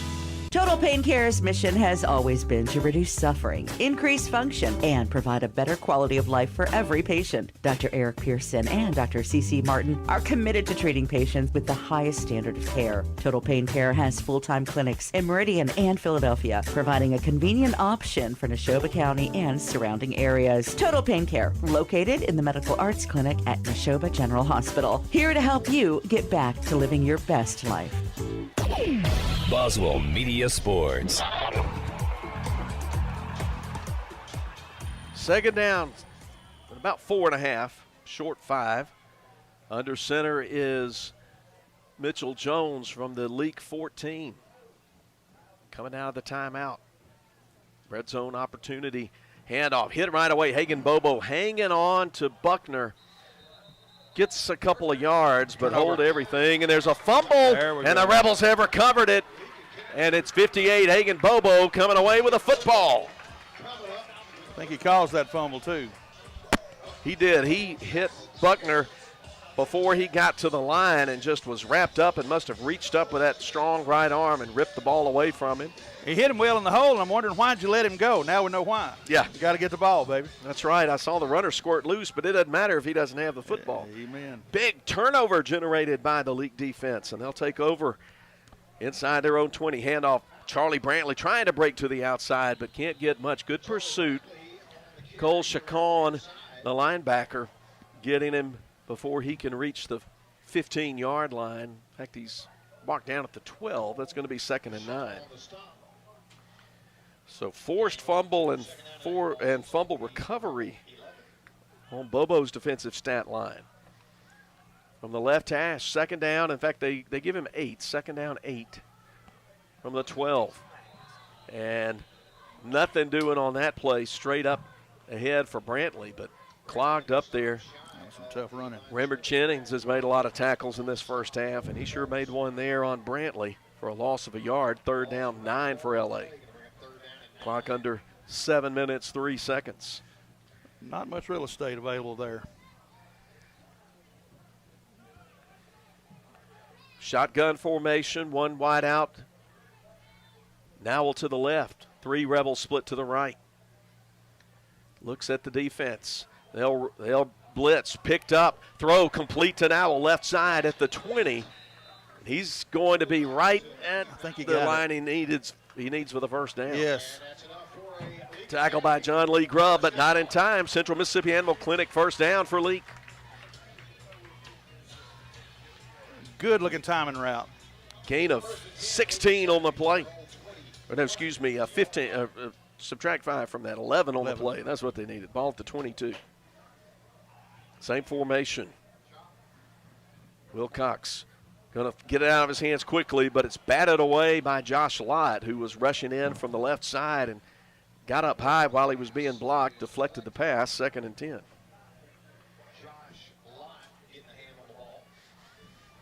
Haven't seen that happen this year. No, I that's think the first time. First deflected at the line. Lott, I think, anticipated that snap count, rushed from the outside as a blitzing linebacker. Second and 10. Here's Wilcox, sets his feet, throw to the right, and that one's batted up in the air and behind everybody, incomplete. Aslan Buckner with the deflection. He was rushing up the middle. They're bringing the house. We can just get the ball away. They have 1 sack tonight, do the Colts. And now this drive, 2 deflections. 3rd and 10 for L.A. And I think you can pretty much guarantee you're going to see some blitzers coming this time. Yeah, they've been sort of walking those linebackers. Sort of been just picking a gap. They're playing a 3-3 front here. This time protection, protection breaks down, and sacked at the 15 is Wilcox. And it was Alex Lopez, the Troy commit, tackling him behind the line of scrimmage, 4th down. He was looking for Ben Jackson. He was loose on the right side. That corner had come in and doubled up with a safety. If he had another half a second, that might have ended up different, but good pursuit by the defensive line. And the officials take the Heat timeout with 5:46 to play. Leake trails 14-7, middle second quarter. What is the value of an independent insurance agent? We don't work for any one insurance company. Instead, we work for our clients. We sell insurance from multiple companies, and that means at South Group Cox Agency, you always have an expert on your side who can find you the best policy and rates for you and your family. Now is the time to come by and let us at South Group Cox give you a free quote. Open Monday through Friday, 8 a.m. to 5 p.m. South Group Cox Agency, 207 West Main Street in Carthage. It was my turn. I oversaw the ordering of our family reunion custom t-shirts. I had no idea what I wanted, but the girls at In Sports were so helpful. They showed me several ideas and colors that made my decision much easier, and the prices were... Here's the punt. Reese Atkinson on 4th down. Short Heat timeout. Hits a high spiraling kick taken inside the 50. Looking for an opening. Getting hit right at the midfield stripe is the return man, 23, Aiden Borganelli. 3 Rebels got there, Grayson McDonald, Tyler Winstead, and Major Chandler. And also, I think you can give some credit to Joshua Gray. Excellent punt. Had a good hang time on that, and gave number 23 very few options. And hey, Rebel fans, your wellness sponsor for Leake Athletics is Total Pain Care, 7 locations. Visit them at totalpaincare.org. 1st and 10 from the 50, 5:25 to go, second quarter. Jet sweep left side. That's Borganelli who gets to the 45, dragging Leake tacklers forward to the 41, and a 9-yard gain on 1st down. They've been showing that all game. That's the first time they've used it. Played it fairly well. He's a shorter running back, low center of gravity, and just got an extra 3 or 4 on the play. Ben Jackson in at defensive end, replacing Pete Peebles. 2nd down and 1. The 41, high snap, and hitting the backfield is Verteese. Rebels back there, 3 of them. Make credit to Owen Hitt, getting back there. Also, Grayson McDonald. Gang tackle. That was a good play. Much Owen needed. Hitt has a sack tonight. A couple of more tackles. Loss of 2 or 3. So loss of 2. 3rd down 3. Big defensive play for Leake here at 4:23 and ticking clock.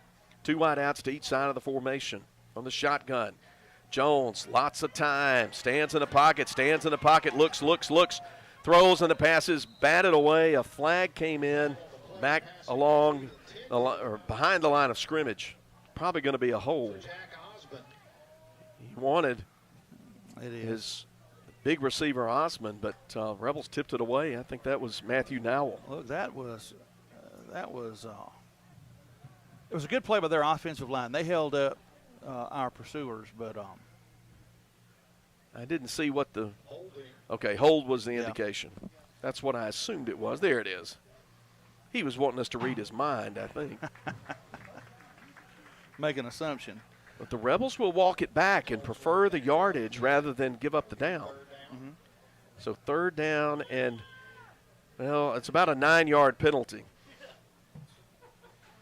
as they walk it back to the 49. And that hold was created by good defensive coverage. They had everybody wrapped up. 3 wideouts left, 1 right. Jones back to throw. Sets up, fires it left side outside the numbers, and it's intercepted inside the 25-yard line. Back-to-back turnovers. That one's taken by Matthew Nowell, and the Rebels put a little juice into this crowd with the really fine interception along the sideline. He threw in a double coverage, but now come up under that, reached it at his highest point. Great play, Leake defense. 2 big turnovers for the Rebel defense with the Colts in Leake territory. Still 14-7, 4:04 to go before halftime.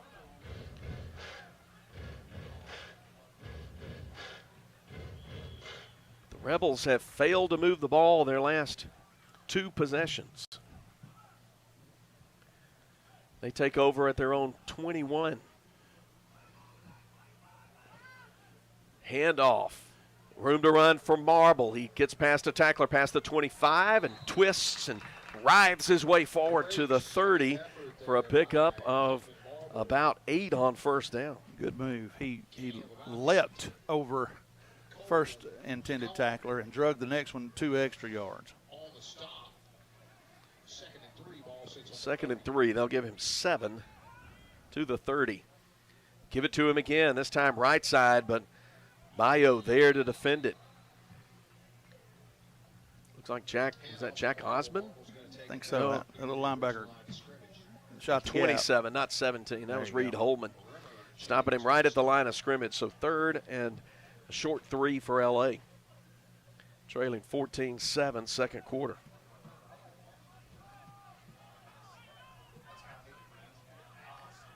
They need to reach the 33 for the first down. 2 wideouts, each side of the formation. Hard count and got him. Got the right end to jump offside. Brandon Parker came across the hard count. Rebels did that a couple of times to Starkville last week, and they needed it there. Central Mississippi Animal Clinic, first down. Clock stop with 2:57 to play in the quarter. Some points right here before halftime would be huge for Leake. Yes. Got a ways to go from the 35, 1st and 10. In motion from right to left is Weaver. They'll hand off that direction to Marble, and he gets nothing as Josh Lott was on it. And then 35, River Jennings finished him off. No gains, 2nd down, 10. Colts will run Isaiah Galladay off the field and bring Ridge Richard into the game. Low snap, back to throw. Wilcox in trouble, and he's hit once, twice, 3 times, and goes down at the 28. 3rd Colts sack of the night, and the Rebels are going to have 3rd and very long now. And if I'm Bayou, I'm using one of my timeouts right now. They just did. Okay. They heard. I hope I didn't give them the idea. But they take the timeout. We'll hold on to things right here during the timeout. Don't want you to miss the late second quarter, 3rd down. Play some other games that are going on tonight. We didn't mention that in the pregame setup. In the division, Lamar is at Winston. Capaya hosting Raymond High School. Then Simpson hosts Adams County Christian School. And ACCS looks really good early. They played Jackson Prep great last week. East Rankin at St. Aloysius. Some other MAIS action. Jackson Academy at Pillow. Oak Forest at MRA. St. Joe at Clinton Christian. That's St. Joe Madison. Jackson Prep, let's see. I didn't have some of these. That's good enough for now. Because my other games, it looks like I didn't update them down at the bottom. Oops. We forgive you. These things happen. Brother Palmertree. Ball at the 28-yard line, 3rd and 17 for QB1, George Wilcox and the Leake offense. Been a scoreless second quarter. Leake facing 3rd and 17. They need to reach the 45 for the first down. They'll roll out to the right, look left, now right, throw. Tripped up is Ben Jackson, and now the flag comes out from behind on a deep pattern. Late flag on Cole Chacon. Well, it's going to make it 3rd and 2 now. They call them like they see them. Yep. They were trying to throw deep to Jackson over the middle at about the 40. The officials are talking about it deep now, but one threw his flag and the other thought, well, he threw it, I might as well throw it. It's all about peer pressure, young people. Are they picking it up, or are they about to walk it off? It'll still be 3rd down. You don't get an automatic 1st down in high school if they do consider it a penalty, but it looks like they say, nope, not really. They accidentally looked at one another and decided to throw flags. Happens to the best of us. That one will not make the MAIS referee highlight film for this year. I can promise you that. Well, they must have sent it upstairs to the replay booth and got a totally different view of that. 4th and 17. Snap comes back to Atkinson. Low line drive kick, but long. Inside the 40 goes Borganelli. He dances around, gets to the 45, gets an opening into Rebel territory, 40 along the sidelines, and then gets finally stopped near the 30-yard line by Matthew Nowell. Borganelli with a nifty punt return. They had him until they didn't. 3 Rebels were back there with him, and he left them all grabbing air, some humid air. But a flag. Looks like we're going to have to punt this again. It's going to be against Bayou. Or it may be after the, let's see what the penalty was. Looks like that's a pass interference type penalty or catch interference penalty. I don't know what this is. But it's going to be assessed. Must have been a block in the back at about the 50. That's what we call it. Yes. Do I need to tell the official that's not the symbol for block in the back? That was pass interference signal. 2 hands out. Just 1 hand for block in the back. You have my permission. Again, not going to be on the highlight reel. Minute 36 to go. Leake comes out defensively. Colts take over at their own 40. Now it's Leake who feels some urgency, needing to stop the Colts again. Looking to throw right. Jones throws it too deep along midfield, looking for Chase Chacon, who has a TD pass tonight, an incomplete. Braden Hall in coverage. Stops the clock. 1:31 to play in the half. The lineup 2x2 receivers. They want Jones to throw again. Good protection. Man over the middle. Gilbert can't get it at the 45 in Rebel territory. Matthew Nowell pushed him down. Yeah, I had his receiver right in the seam, 2 or 3 yards too far out in front, but Nowell would have got him. Incomplete intended for Gilbert. 3rd and 10. They need to get straight to the midfield stripe for the 1st down with 1:25 to go in the quarter. The last 2-3 minutes of the second quarter is like its own extra quarter. They send everybody out into the formation, throw the bubble screen, left side, hit made just past the line of scrimmage by Charlie Brantley, and they pick up 5, and it'll bring up 4th down. Now kept everybody in front of them. Now it's Leake who needs to take the timeout. And yes. We'll take that timeout with them. 14-7 our score. Baptist League Rural Health Clinics have a variety of healthcare options with primary care, pediatrics, and women's health.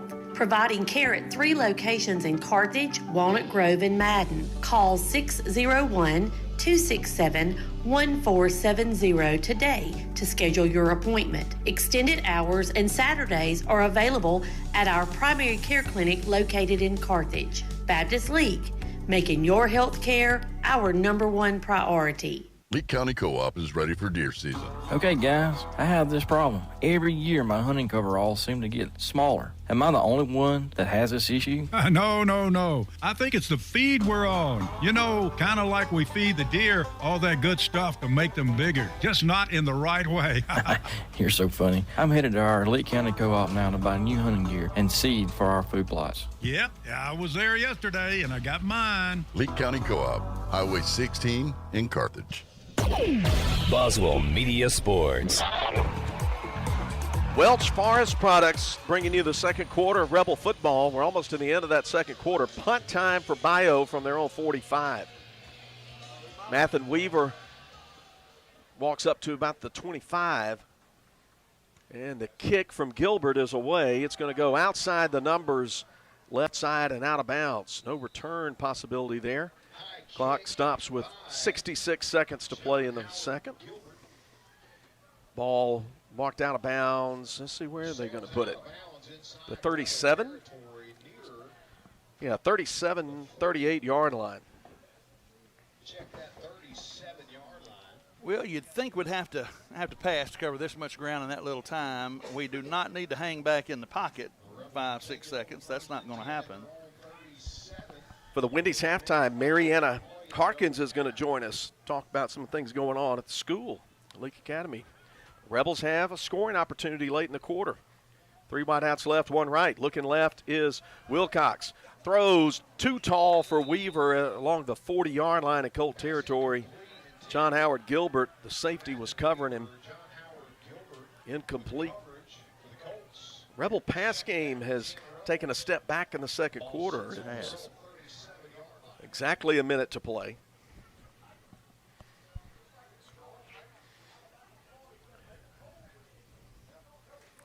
Second down and 10. Same formation. Wilcox back. Blitzer's coming from the outside. He's going to break outside to the 40, running to the 45, get the first down, and tiptoe out of bounds into the Colts sideline. Central Mississippi Animal Clinic first down for Leake off the feet of George Wilcox. Stop the clock.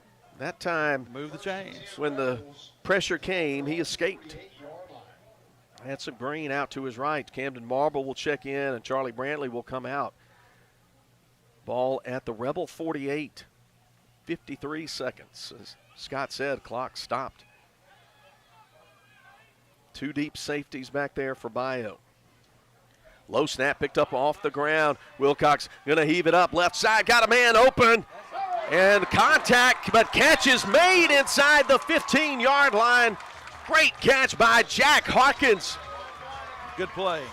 Just as his mama came up here, Jack makes the big catch. There is a flag back at the 40. Let's see what this is, though.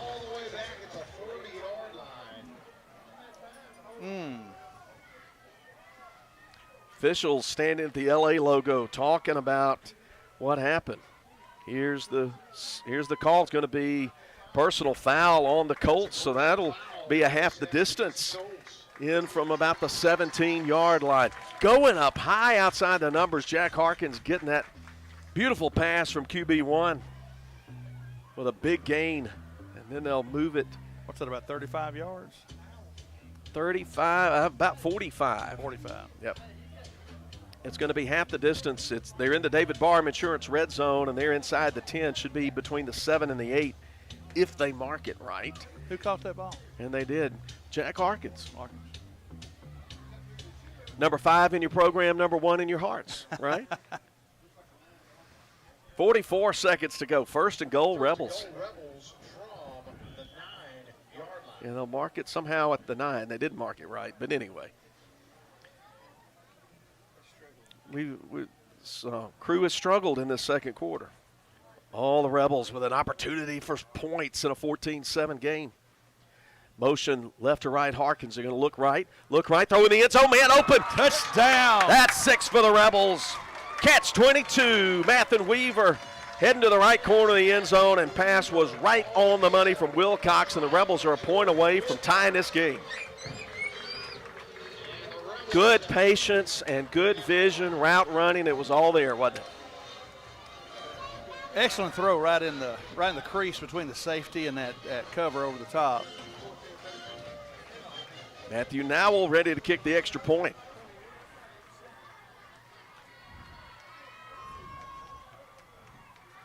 Snap, hold, kick, blocked. Coming up the middle was Cole Chacon, and he just put his big hands up there and blocked that kick.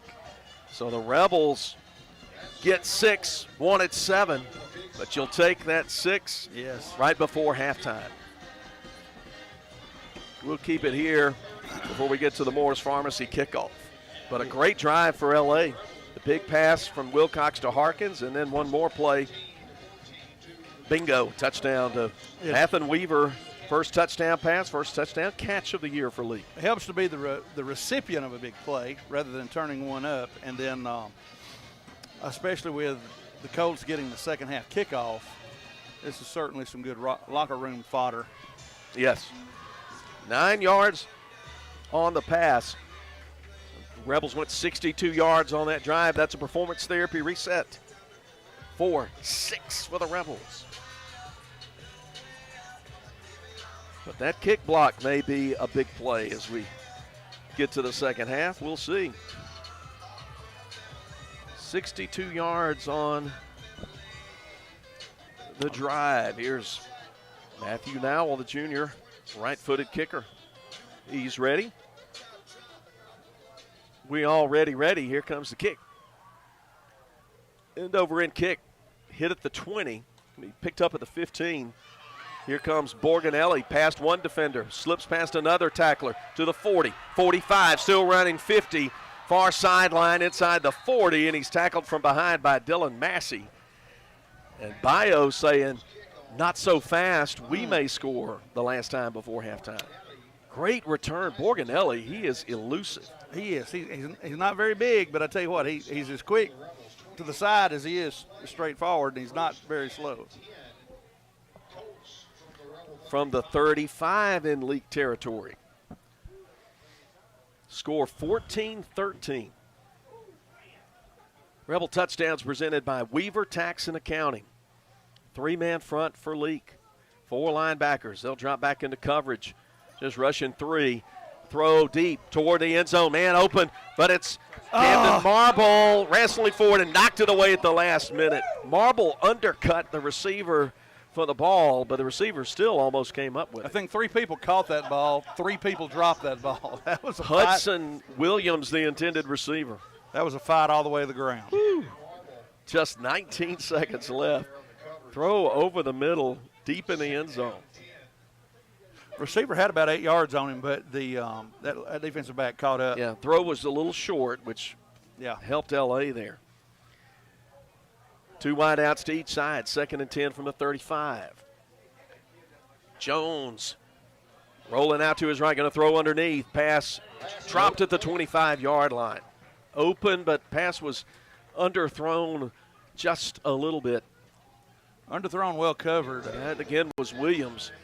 They wanted, but it's incomplete.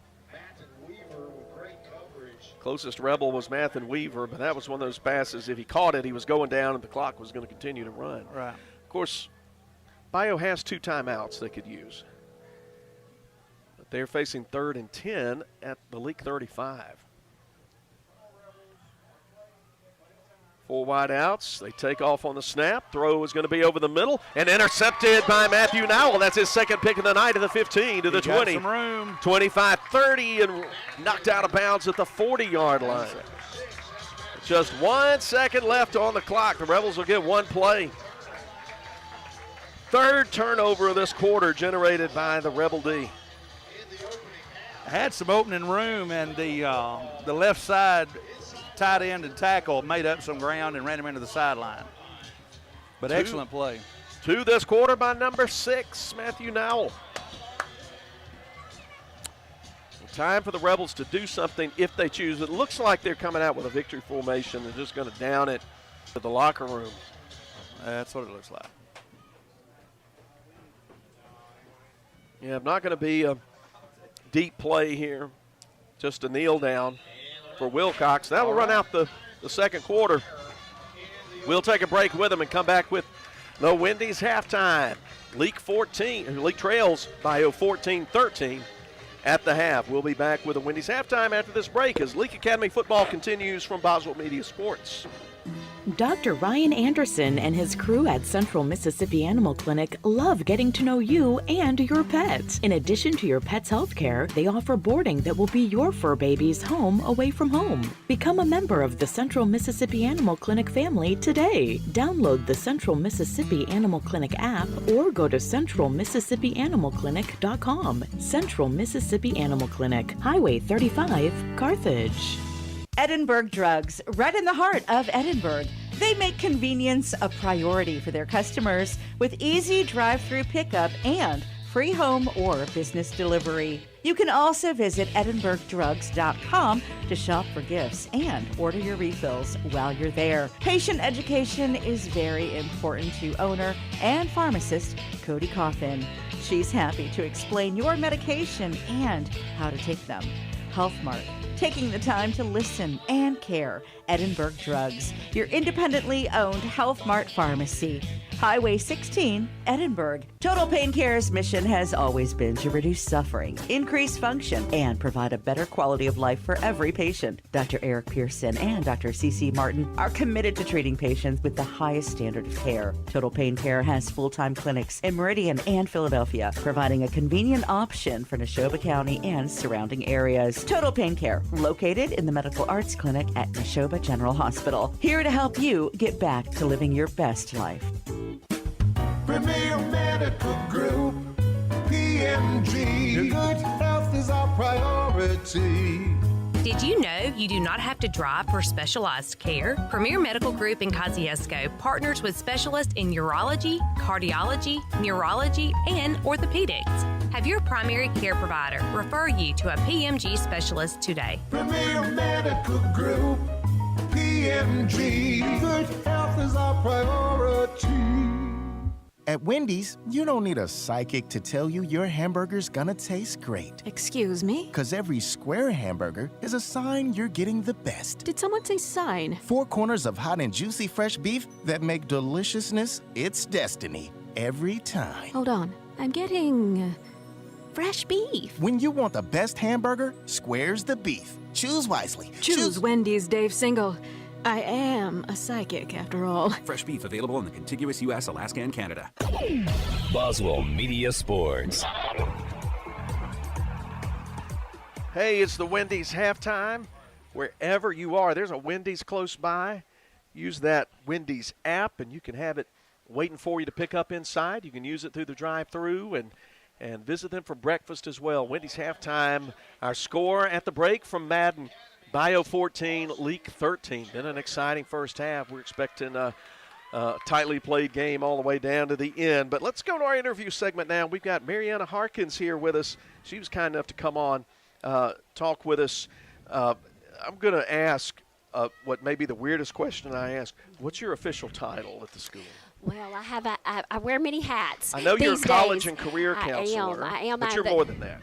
A little bit. I am the college and career counselor here. That's what Mr. Pickens, our head of school, it was his intention for me. Yeah. However, I am a registered nurse, and so was a school nurse for about 15 years. So, of course, when COVID came into play, and then, of course, numerous other events in the school with kids with different illnesses, kind of my nursing skills had to kick into play and do a little bit of social media too. So, and then just try to be everybody's cheerleader at school. That's pretty much my job. I told them I'm never the one that's going to offer any discipline. I'm just going to be the one that coaches you up.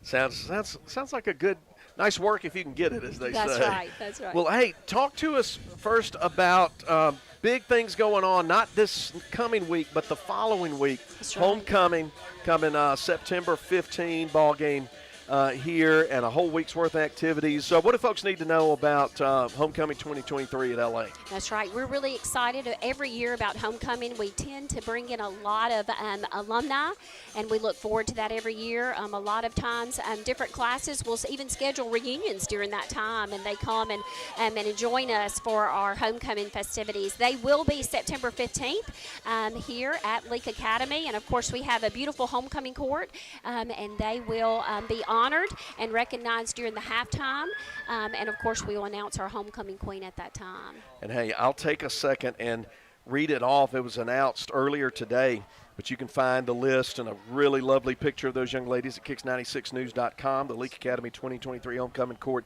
senior maids and candidates for Queen, Mia Pinter, Katie Jones, Caitlin Gooden. The let's see, I'm just reading it as they're on the list. Sophomore maid Annie Kate White, junior maids Harley Roach, Shelby Rudolph, freshman maid Aubrey Rudolph, sophomore maid Hadley Barnes, freshman maid Ansley Wagner. So that's going to be at halftime. But what else is going on with homecoming? Well, at the homecoming, that's pretty much all of it for homecoming. But the following home game on September 22nd, we will host our annual Rebel Run, which is always a fun time for me. It is K4 through 4th grade students. We allow them to run out of the Rebel helmet and feel like they are one of the team members. And they get to run to their elementary teacher that will be standing midfield. And it's a wonderful time to acknowledge our elementary teachers who do a fantastic job for our students. So that's a fun event for our kids. We look forward to that every year.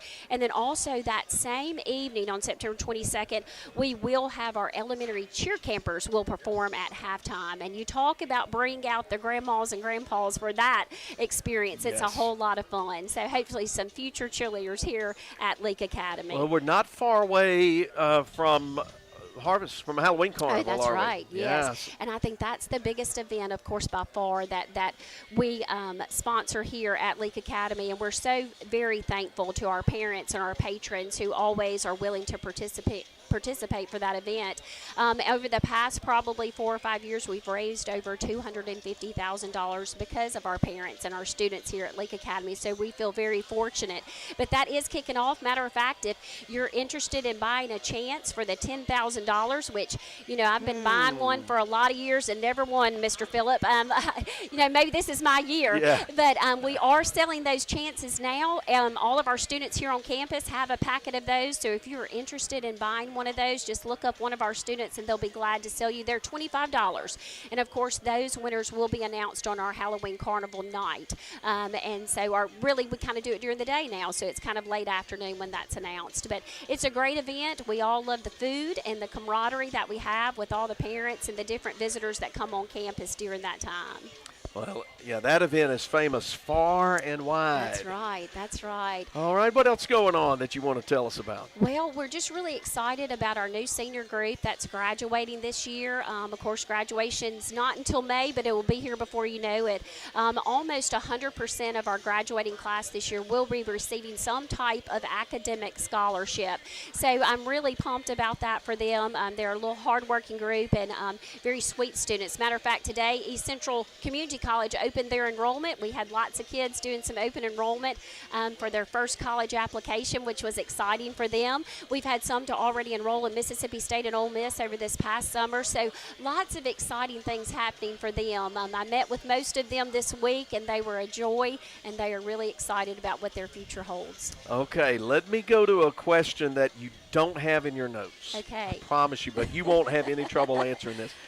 Give us a little sense of what it's like to be the mom of a football player in the stands on Friday night. Right. And folks may not know this, but on that touchdown drive, Jack makes this great catch at the 15-yard line. Mama had just been in here maybe 30 seconds or less when it happened. I'm not even sure you got to see it from sometimes the terrible angle when people stand up, but what's it like on Friday nights for Mama?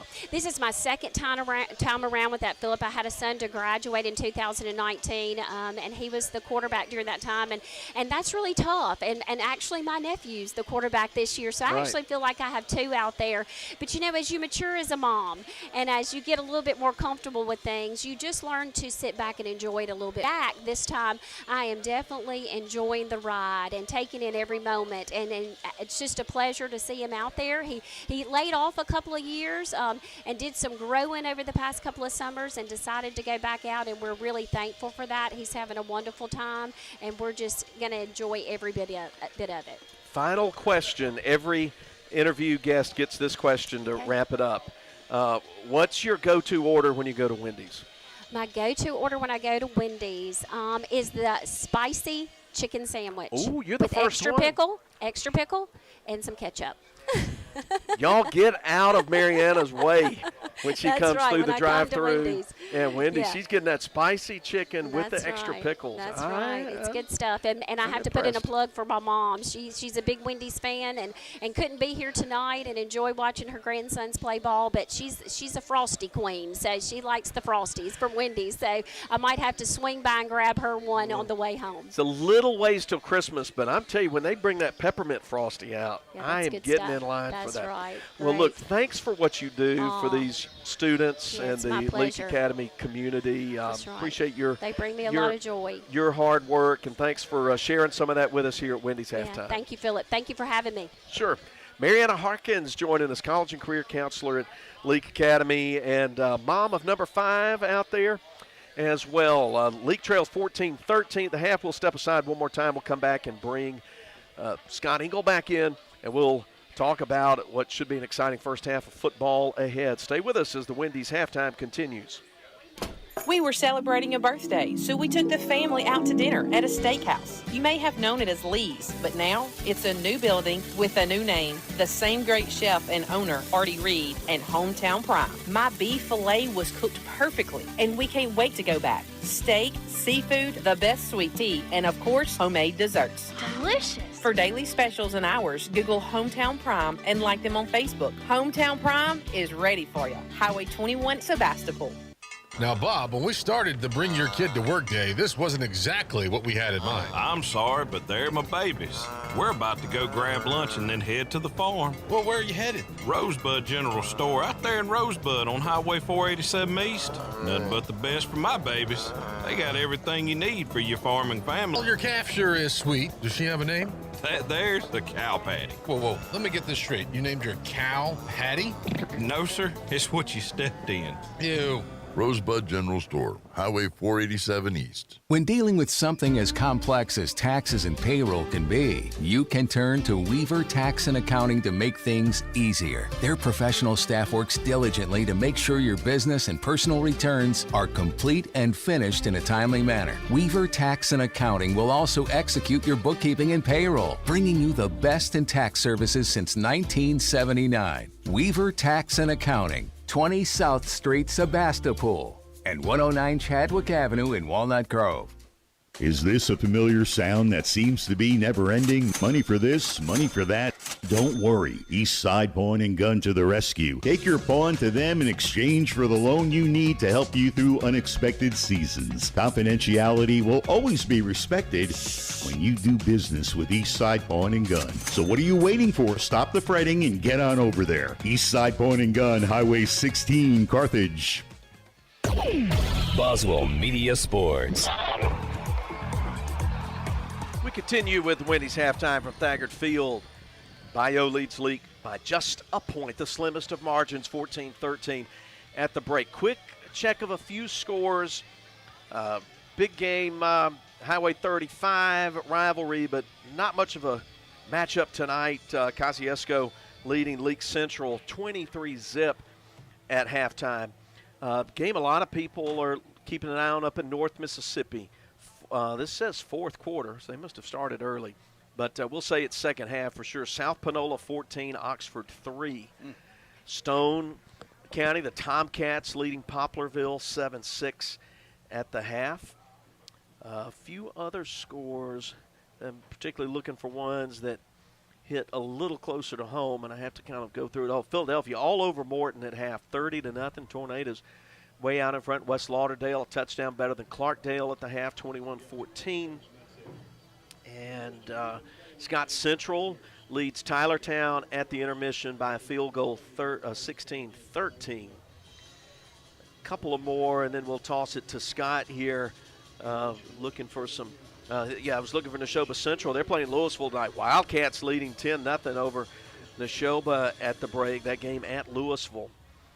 And Oak Grove heading out of state, playing the Buccaneers of Hoover over in Birmingham area, 14-14 at the half. I bet that's been some good football to enjoy over there. Newton County leading Raleigh 20-8 late second quarter. And Kemper County all over Noxapater 33-zip in the second quarter. And a couple of others. I think we're getting to some MAIS scores here. I may look at a couple while look at a on the field. Let's talk about this first half. It's been Bayou's big plays in the first quarter that got them the lead. But, Scott, the Rebels answered with some big plays in the fourth quarter defensively. Yes. Interceptions, three interceptions there. Yeah, fumble and 2 interceptions. And then finally the giver of a big play, not the receiver of a recipient of a big play against the opposing team. So I think it's just it's like I wouldn't say they're both heavyweights, but maybe the welterweight fight where they're just in there swinging left and right. Just matching blow for blow. Yeah. And if the Rebels can prevent the big play in the second quarter, a lot of good things can happen because we have not seen from this Bayou just a steady, methodical drive like the Rebels had in the first quarter for their first score. No, they've got a couple of players that are quite crafty when they run. The consistency in the passing game, they have too good a rush for us to just stay back there all day.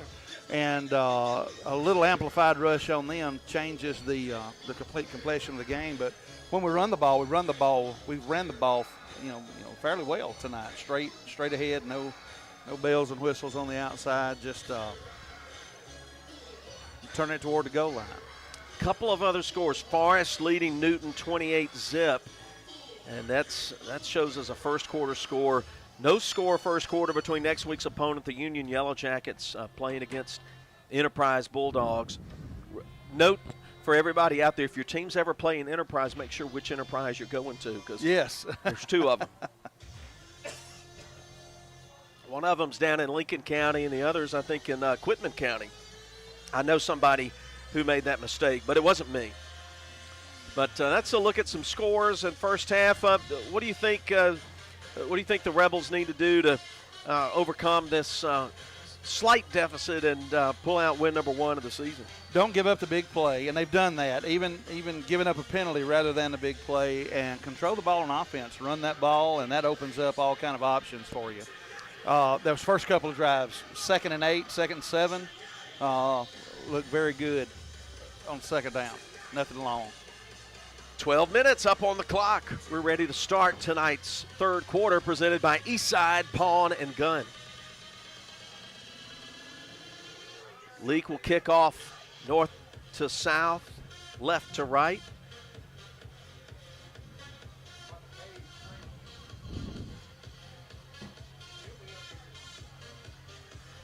Matthew Nowell ready. 2 deep receivers standing along the 10-yard line. Looks like Borganelli, who was a real threat, is back there, along with the other great athlete, Gilbert. They'll kick it in Borganelli's direction, but it's going to angle out of bounds. It'll be a 35-yard line start for the Colts. Start the third quarter.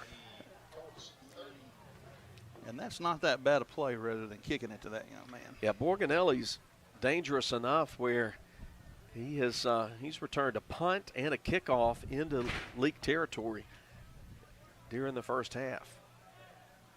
Up front for Leake to start the quarter.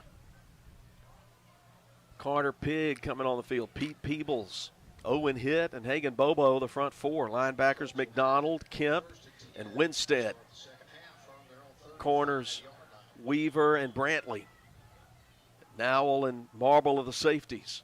Tight formation. Toss sweep right side for Teasy around the corner. Is going to get 5 and get grabbed around the waist, flung out of bounds, far side by Winstead.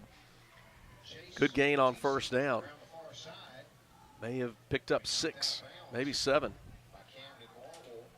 Back there, 6, 7, now almost 8. Almost 8. Second down and a short 3 from the right hash.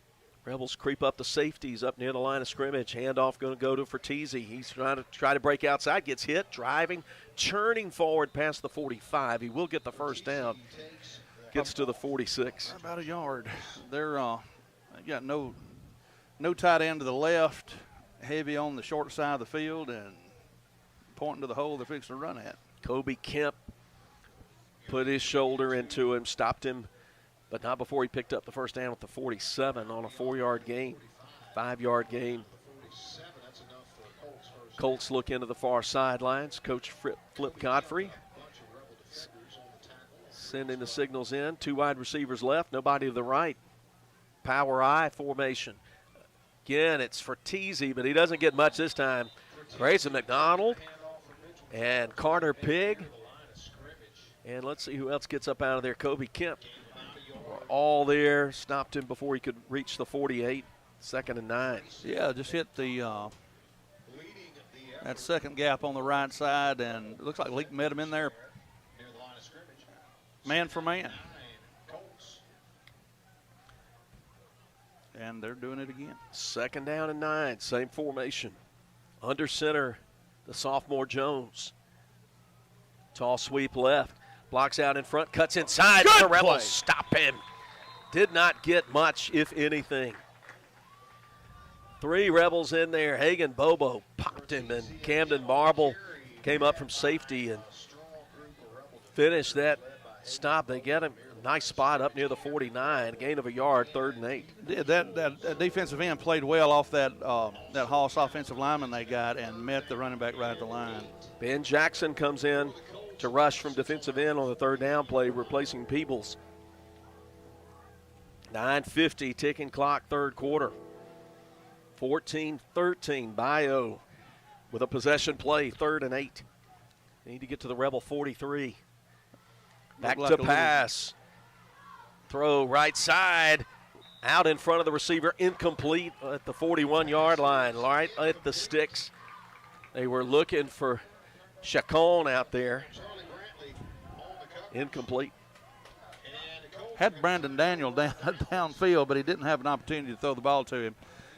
Good play on the defensive side there. Rebels had good coverage. Weaver and Brantley, twin safeties, back inside the 20-yard line to receive the kick from Gilbert. Gilbert stands at his own 37. Rebels put on safe return there. Kick goes over to Brantley, takes it at the 16. Breaks outside the numbers, near side, 25, 30, 35, and he's chucked out of bounds shy of the 40-yard line. Chase Latham saved what could have been a much bigger play. Just reached his arms out and was able just to apply enough force to knock him off balance into the near sideline. Good return, 23 yards. If you wouldn't have made that tackle right there, we would be. They'd be playing the fight song right now. Playing the fight song, brother. As it is, 1st and 10 from the 40. The Rebels 60 yards away from playing the fight song. 3 wide receivers left, 1 right. QB1, Wilcox. And ball dropped on the grass in the that mesh point exchange with Marble, but alert to get on it is Wilcox. The Rebels will lose about 2 on the play, 2nd and 12. Fortunate just to lose 2 there, but. So, Nowell, Weaver, Harkins split out to the left. He'll look left, throw right. Off the hands of Ben Jackson on a slant pattern. Flag came in late behind the quarterback. Pass is incomplete, but there's a penalty. I think it's going to be against the Rebels. And you can see offensive coordinator Corey Burns with his hands on his hips, going backwards. So you would expect the Colts to accept the penalty and push the Rebs back. Next week will be not too far from here. We'll be over in Union. Okay, they're going to decline it. Make it 3rd and 12. That's a surprise. They want to. Very confident in their defense. I think they can stop the Rebels here, get the ball back quickly. We'll be at Union next week. The Rebels play Union for the 3rd straight year in a MAIS versus MHSAA matchup. That's been such a good game here 2 years ago and at Union last year. Each team's won 1 game. But here's 3rd and 12. 3 wide outs. Extra blocker in. Under pressure is Wilcox. Somebody's got him by the leg. He breaks loose to the 40 and then caught from behind along the 44-yard line. Well short of the 1st down is Wilcox. As the pressure was just too much, pocket collapsed on him, and it's 4th down. Had a couple of receivers with some possibilities. Couldn't see past that I think that was Isaiah Galladay getting a hold of him. Punt unit out on the field. The dangerous Aiden Borganelli, sophomore, 5'10", 180, with some kind of juke and wiggle in him. Good vision. Reese Atkinson from the 30, punts it away. Good looking kick. Turns over, hits inside the 25, picked up at the 20. Far side goes Borganelli to the 30, 40, cuts to the inside, gets a block, 50, slips past another tackler, 40, coming to the outside, just one or two men to beat, and he is going to bring it all the way for a touchdown, 80 yards off the bounce. The Italian Stallion, they called him up above us. I could hear their radio crew going nuts above us. And the Italian Stallion, 80-yard punt return, and makes it 20-13 with a point after pending. We've got guys around him every time. They're trying to make just a massive tackle. On something like that, you get your position, stay in your lane, let him come to you, make the tackle. But not taking anything away from the kid, that was quite an impressive not only run, but the way he led his blockers down the field. He had a couple of offensive linemen. Allen's extra point, way up high, good. He kicked that one all the way down to Laurel Hill, and it's 21-13, 7:42 to go in the third quarter. Back in 60 as Leake Academy football continues. If spending days looking for top dollar for your timber has left you feeling like you're barking up the wrong tree, then I would listen closely. Welch Forest Products in Union does it better than anyone and with the least possible damage to your property. Whether it's management, forestry care, pine plantation, thinning, or site prep, the last number you'll dial is 601-774-8200. They buy land with or without timber too. Call Bo Welch now at Welch Forest Products today. 601-774-8200. He's headed to the end zone. The Junction and Prince Oil Fuel Champions. As you travel to the game, shop and fuel with people who are invested in your community. 60 years of fueling Central Mississippi and champions like Leake Academy. Locations are all over Mississippi. Carthage, Philadelphia, Oxford, Ridgeland, Scuba, Louisville, Newton, and Union. They also do catering. So be sure to put some Junction in your next function. It's the Junction and Prince Oil.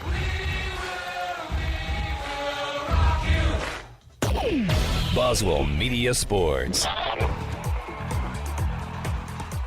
Kellen Allen ready for the Morris Pharmacy kickoff. And again, sends it very deep. It's in the end zone. Touchback. Rebels will start at the 20. 80-yard punt return by Aiden Borganelli, who has been one of the stories of this ball game. The extra point made it 21-13. That's a performance therapy reset.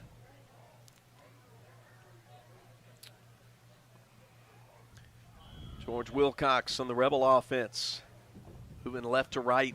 This third quarter presented by Eastside Pawn and Gun. Got Gilbert Barham color commentator, Scott Engel to my right. Here at Thagard Field, 2x2 receivers, wide receiver to the left hip.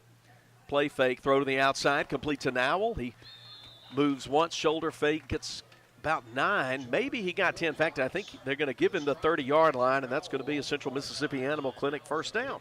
Well, you know, a journey of 1,000 miles begins with but a single step, and I think just putting one step in front of another is what we need to do. Indeed, Grasshopper. Thank you very much. Yes, that's good. That's good. Wax on, wax off. That's right. The Rebels have been slow and steady in moving the ball. It's the Colts who've been big play artists tonight. Sure have. First and 10 from the 30. Wilcox, short throw again, but out of the hands of Nowell, about 3 yards past the line of scrimmage. Colts were a little more ready for that one. They got 16. William Jeffries in coverage there, the linebacker. So they made an adjustment to that route on that play.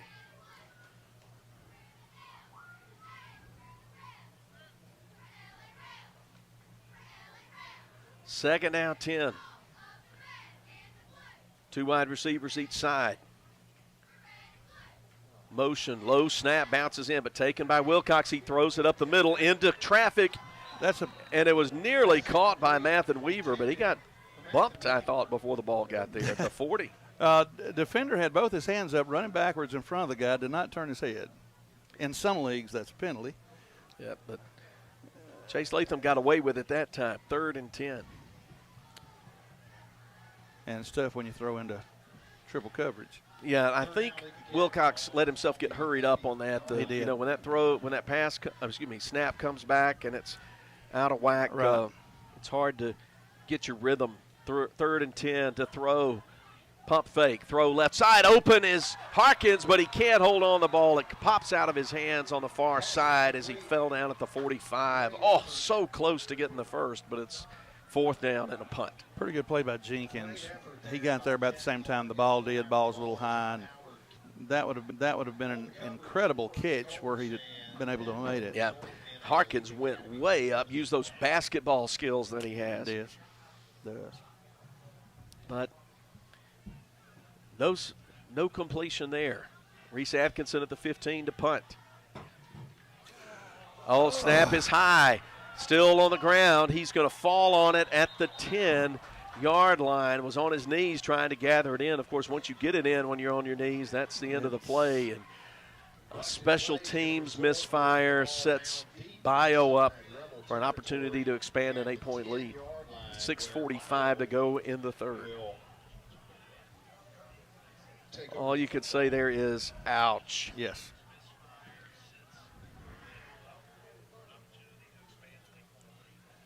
You know when your snapper doesn't get much glory until there's a missed snap. So the Colts start in the David Barham Insurance red zone. Ball at the 10. Shotgun set for Teasy, the running back to the right. They snap it back to Gilbert. He's going to keep it left side, 5, and he's in the end zone right side. Touchdown. One play is all it took for Bayou to cash in and go up 27-13.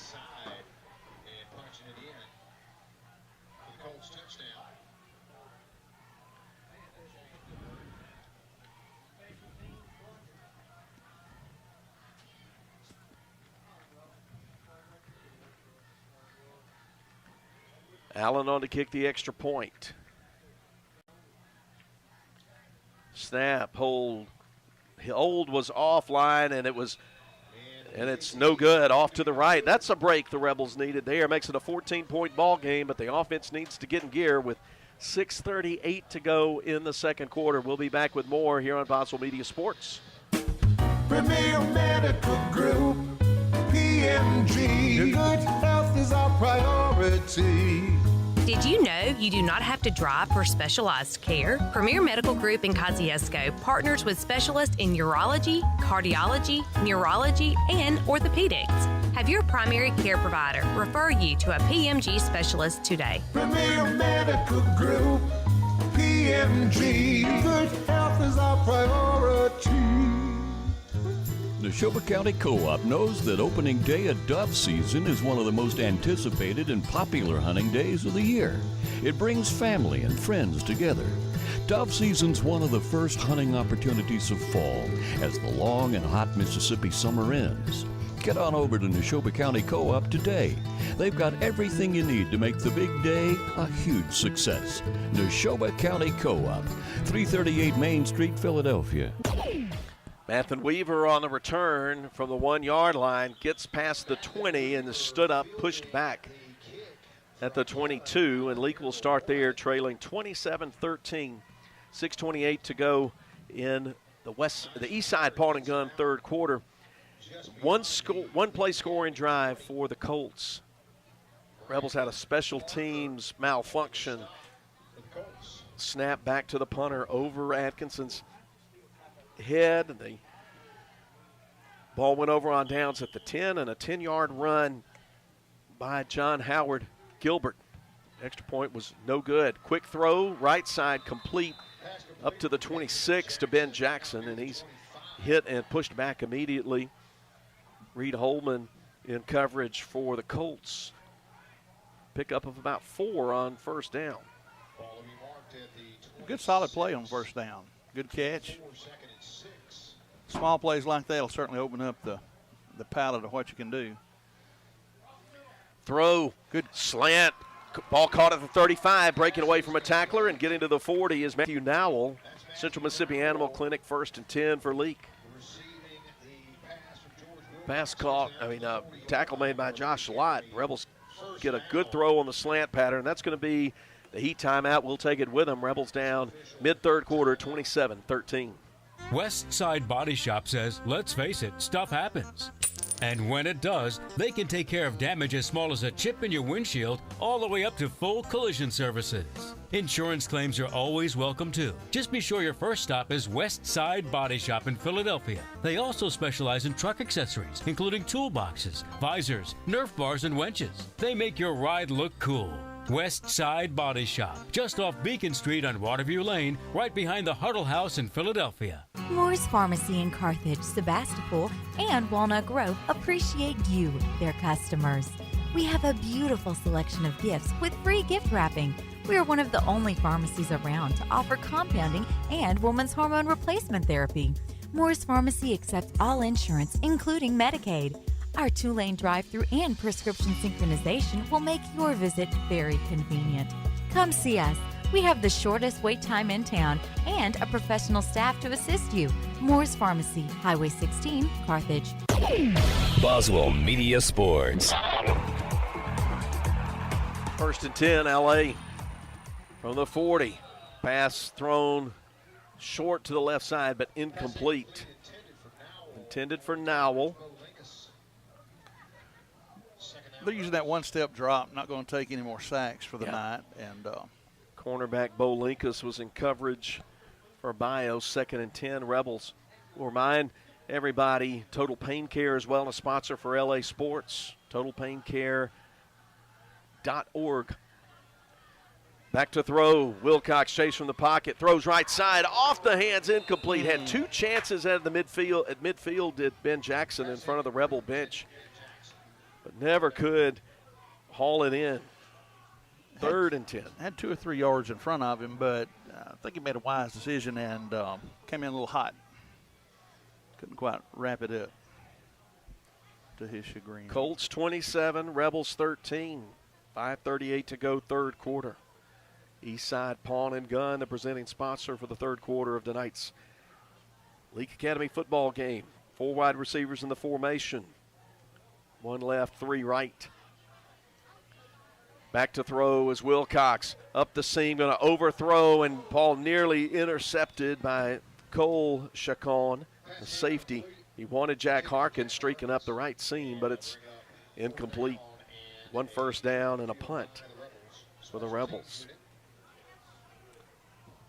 A little too much unction on the ball, but under heavy duress from Alex Lopez. We were 14-13 at the half, but it's been big plays that have made everything work for Bayou. High snap back to Atkinson. He gets it away under pressure. Nice kick. Beautiful punt. Going back inside the 20, off the hands, muffed back there, picked up at the 10, and Borganelli is ridden down immediately. Rebels punt coverage team back there. Good. Warner Young back there. And John David Gill, excuse me, that was Dylan Massey, who both of whom made sure Borganelli did not hurt the Rebels again. 1st and 10 from the 10, maybe the 11-yard line. But there is a flag at the 48. Let's see what it might be. Coach Brian Pickens out near the 50-yard line. Unsportsmanlike conduct against each team, so offsetting foul. I don't think anybody up here in the press box saw what happened. I did. So as it stands, Bayou football with 5:19 to go in the 3rd.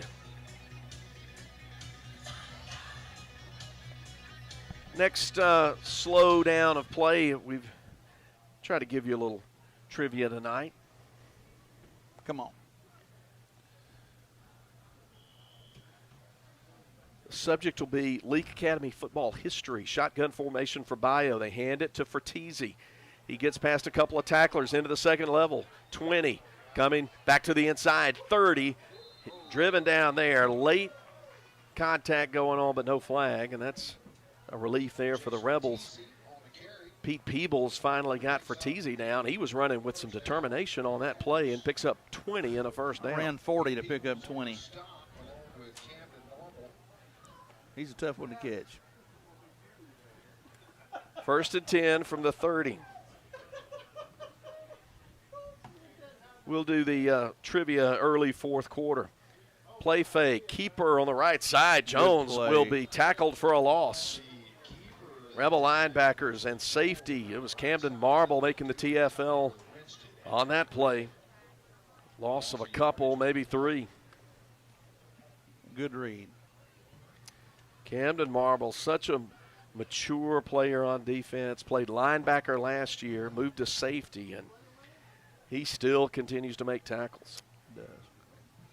2nd and 13. They'll empty the backfield. 5 wide outs. Looking left. Shoulder fake. Throw to Gilbert. Caught at the 40. He's going to pull away from Weaver. And they're going to go 72 yards for 6. The big play assault continues for the Colts. And they are starting to run away with it in the 3rd. No flags on the field. No, I'm still looking, but none to be found. He just got behind the secondary. Yep, second time they've run that play. They got that play late in the first quarter for a score from 76 yards, and they just did it there for 72.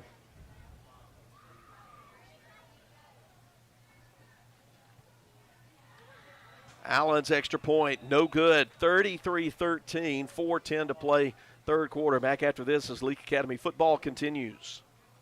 I sure do like my new hunting rifle. I bought it over at Ozark Ag. When I went in, they had such a great selection. Took me a while to make up my mind. I have it sighted in now, and I'm ready for the big bucks. Tomorrow I'm going back over to Ozark Ag and stock up on ammo. While I'm there, I just might check out those deer stands. Hey, honey, I know you're listening. Make sure you shop for me at Ozark Ag. They're on Highway 16 West in Carthage. T&K Farms Wood-Mizer is Mississippi's Wood-Mizer sawmill equipment dealership. T&K Farms Wood-Mizer sells the complete Wood-Mizer equipment line from small personal sawmills to the industrial equipment lineup. T&K Farms stocks parts and has experienced factory-trained service technicians with both in-shop and mobile service available. See T&K Farms Wood-Mizer to start your sawmill business today. Credit cards are accepted for all services. Like them on Facebook. T&K Farms Wood-Mizer, just off Highway 25 at 1128 Liberty Road, Louisville, 66280. Here's the Moore's Pharmacy kickoff. Charlie Brantley up the left side, outside the numbers, gets from the 5 up to the 25, past the 30, and brought to the grass at the 32-yard line. Rebels take over there, trailing 33-13. Need to put together just 2 or 3 steps together. You know, we've seen sparks and a little more consistency in the first half. Finish well. Yep. Rebels have not helped themselves out. Drops and special teams miscues in this third quarter. Throw out to Harkins in the right flat, incomplete. Or did he catch it? He did make the catch at the 32. Basically no gain on that play. 2nd and 10. Jack Harkins. No gain on the play. 2nd down. Looks like Reese Atkinson in at wide receiver. Now he's being called off the field. Charlie Brantley will take his place. Brantley, Harkins, and Weaver split to the left. Ben Jackson, big receiver, out on the right at the 30. 2nd down, 10. Camden Marble, the running back. Blitz coming from the outside. Throw quickly out of the hands. Complete to Ben Jackson at the 40. He's wrestled to the ground, but that's a Central Mississippi Animal Clinic first down, a gain of 10. That slant been a pretty good play for him so far. 3:10 clock ticking third quarter. A few little sprinkles coming down outside. 1st and 10. Rebels from their own 42. On a humid but cooler evening. 1st and 10. 2x2 receivers. Wilcox looking to his left to throw, and then pressure in his face. It's Hilliard. Excuse me, Isaiah Galladay. Galladay just came straight up into his grill and sacks him back at the 35. I'll say it's the 33. Loss of 7. He was not there, and then he was. And he was. He's played a pretty good game tonight. Been a pretty good fight up on the line with him. On 2nd down and long. Quick's out to Weaver, complete, but he had to go to his knees to get it at the 29, so the Rebels are going to lose yardage on that completion. Loss of about 4 on that, 4 on that completion back to the 29. So 3rd and super long now. Trying to get that wide, I call it a wide screen out there, and it's a poorly thrown ball. Like I said, a little bit of moisture on the ball now. A little bit of rain coming down. So 3rd down and adding it up to about 25. 4 wideouts in the formation. Pressure from the outside. Wilcox escapes, moves to his left, puts it up deep, has a man open. Charlie Brantley can't haul it in at the 30 on the far side of the field. Boy, he was open for just a moment. The pass was just a little deep. By the time he got his shoulders squared, we got one down the field. Got an injured player on the field. It is Wilcox on his hands and knees. We're going to take a timeout, injury timeout with 1:28 to go, 3rd quarter. Rebels down 33-13. Carthage Veterinary Clinic, how may we help you? Hey, I have a new puppy and I need to bring her in for vaccination. Oh, what's her name? Ellie. We're so glad you called for an appointment and look forward to meeting you and Ellie. This is Dr. Brooke Bobo, and we at Carthage Veterinary Clinic are glad to schedule you an appointment for you and your pet. That way we can give you the time that you deserve. Carthage Veterinary Clinic, Highway 16 West in Carthage. Find all our contact info on Facebook or Google. Before you begin those do-it-yourself projects outside your home or business, be sure you know where your underground utilities are located. Always call before you dig. One easy phone call to 811 can protect you from injury and expense. Plus, it's the law in Mississippi. Make the call and avoid serious or fatal injury.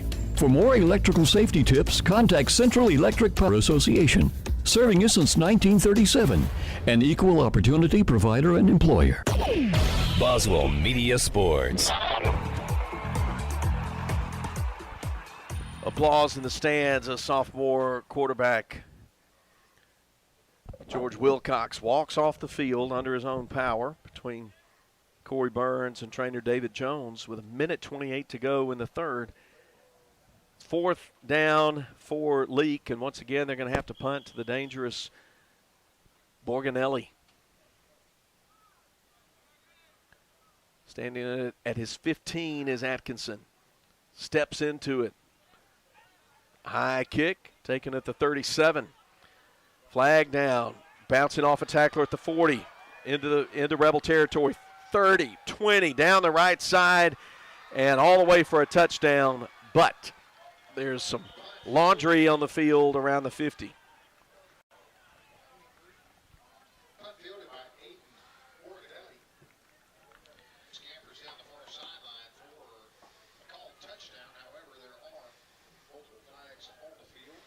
I think it's going to be holding on number 50. I think this will come back. Yeah, where that was thrown and when it was thrown, it's just almost a lock that that's going to be a hold or a block in the back. Illegal block. Yep.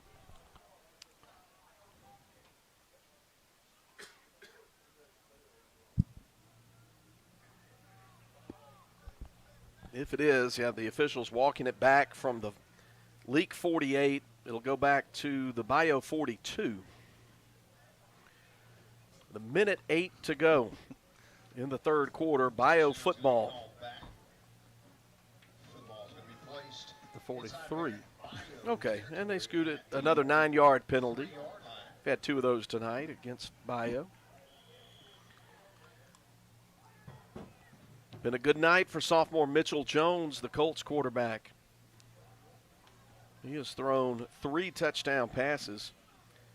One for 36 yards, one for 76, and one for 72. From under center, he hands it off to Fertizzi. He's going to try to follow some blocks right side, but the Rebels stuff him right at the 45. A gain of just about 1 on the play, maybe 2. Yeah, just 1, 2nd and 9. Like Kobe Kemp getting out of the pile for LA as we go under a minute to play in the Eastside Pawn and Gun third quarter, which has been a nightmare for Leake.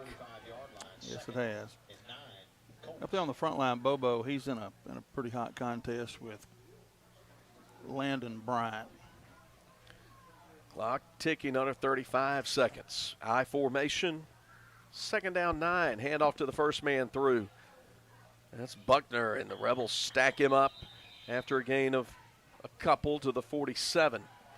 That should be the last play of the third quarter. We'll go ahead and take the break with the Rebels down 33-13. We'll have a flag on the field. We'll have an in-sports trivia question when we come back, but first we'll see if things stop for a penalty. Looks like Bayou guilty of an infraction right at the line of scrimmage.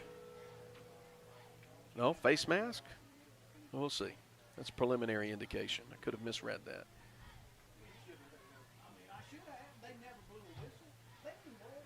Saying sportsmanlike against Bayou this time. 15 yards, they'll walk it back. At least I'll say 15 yards is what it's supposed to be. That's a dead ball penalty. So ball set back at the 33. They should wind the clock, and that will run out the third quarter, I think. Let's see. Up to the 33-yard line. 2nd down and long, Colts. 2nd down, 22 with the men in white. There's Flip Godfrey flipping out on the far sideline with the really working over the officials on that far side about that penalty. Here we go, wind the clock. 2nd and 22.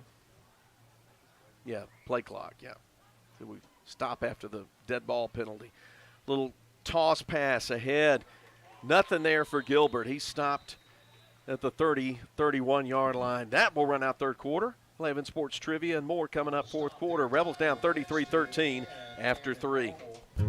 Neshoba County Co-op knows that opening day of dove season is one of the most anticipated and popular hunting days of the year. It brings family and friends together. Dove season's one of the first hunting opportunities of fall as the long and hot Mississippi summer ends. Get on over to Neshoba County Co-op today. They've got everything you need to make the big day a huge success. Neshoba County Co-op, 338 Main Street, Philadelphia. He's headed to the end zone. The Junction and Prince Oil Fuel Champions. As you travel to the game, shop and fuel with people who are invested in your community. 60 years of fueling Central Mississippi and champions like Leake Academy. Locations are all over Mississippi. Carthage, Philadelphia, Oxford, Ridgeland, Scuba, Louisville, Newton, and Union. They also do catering. So be sure to put some Junction in your next function. It's the Junction and Prince Oil.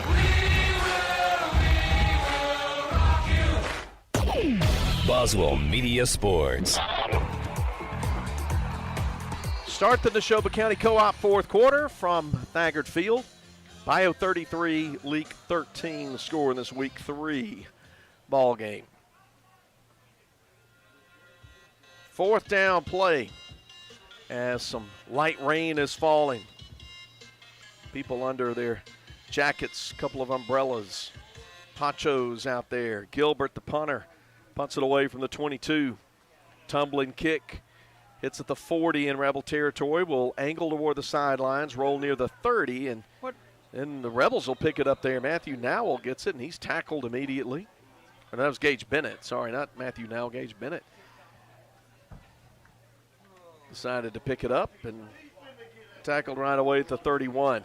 All right, here's in sports trivia here. Last week we played Starkville.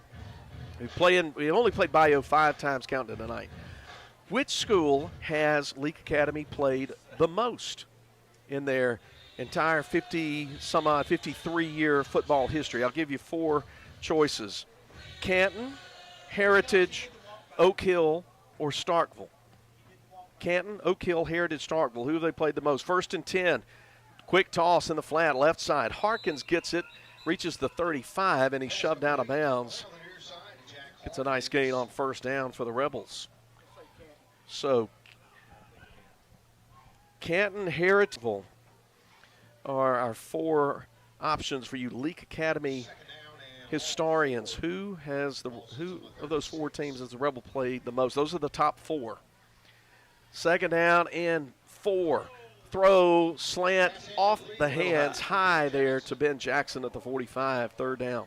Well, one of the wise ones up here said Canton. Yeah, we've got a couple of answers with Canton. So if I had to phone a friend, I will agree with Canton.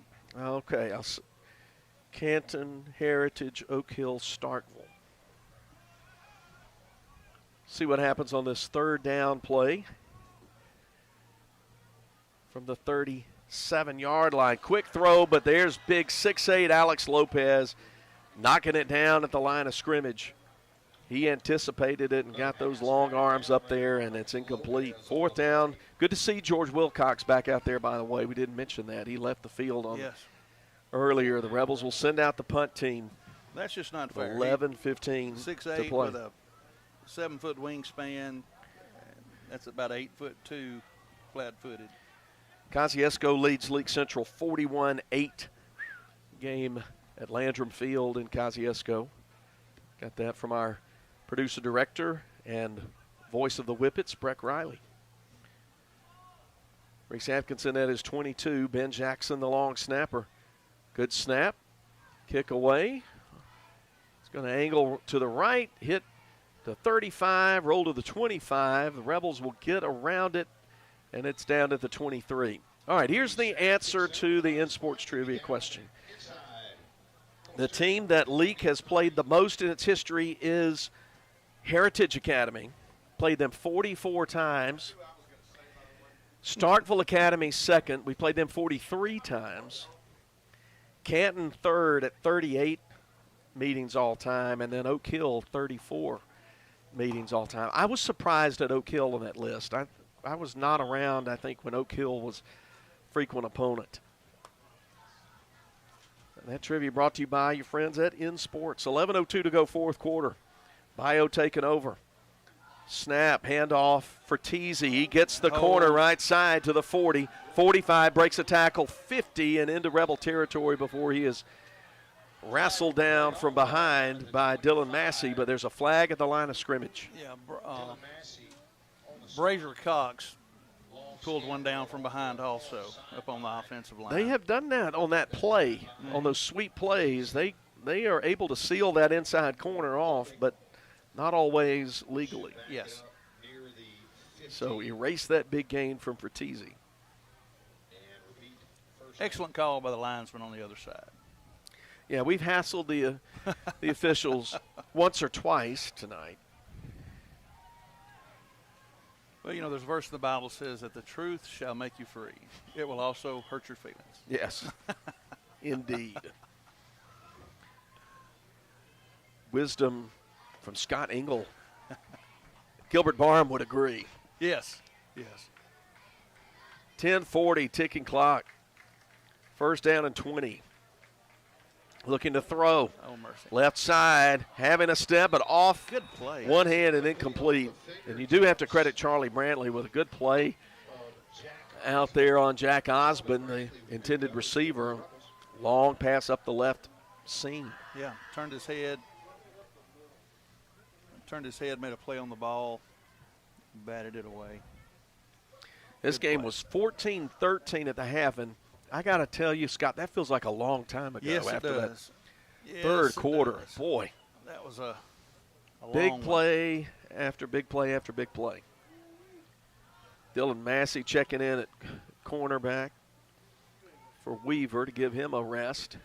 No, that's Braden Hall, cornerback. Hand off. Goes ahead for 3 or 4. I think that is, again, for Teasy. He's been a workhorse running back in this game. Mm-hmm. Looks like they're trying to get a few seconds off the clock with this drive. 3rd and 12 coming up. Owen hit I saw him making contact on that play for Leake. Under 10 minutes to go. 2 wide receivers to each side. Shotgun formation. Running back for Teasy on the left. Throwing under some pressure. And in the middle of the field, incomplete. Gilbert, the nearest Colt receiver. And that drive sputters for Bayou. So Leake sends Mathen Weaver out as a punt returner and hoping to get the ball back in some good field position here. Yeah, about 9 minutes, 45 seconds left. We've got enough time to put together 2 or 3 drives.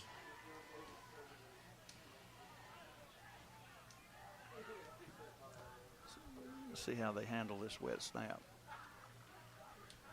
Snap comes back. Gilbert, like an infield pop fly, way high and way short. Hits at the Colt 46 and takes a Rebel bounce to the 43. Gilbert's sort of limping off the field slowly. So a short punt gives the Rebels great field position, and they need it down 33-13 with 9:35 to go. Fourth quarter presented by your friends at the Neshoba County Co-op. You know, it's hard to when you're playing 20 points down. You just got to put one step in front of another and do the little things. Finish well.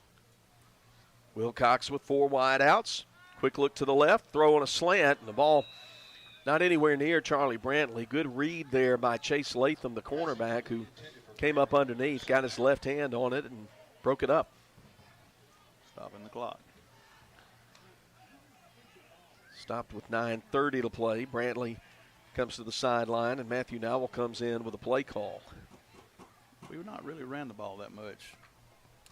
Yeah, have not established that running game. But, you know, on that drive in the first quarter, we were getting 7, 8, 9 yards a rip on that first down rush. But hasn't been there. Low snap, picked up off the wet ground. Thrown deep, left side, wide open is Matthew Nowell at the 10. He catches it.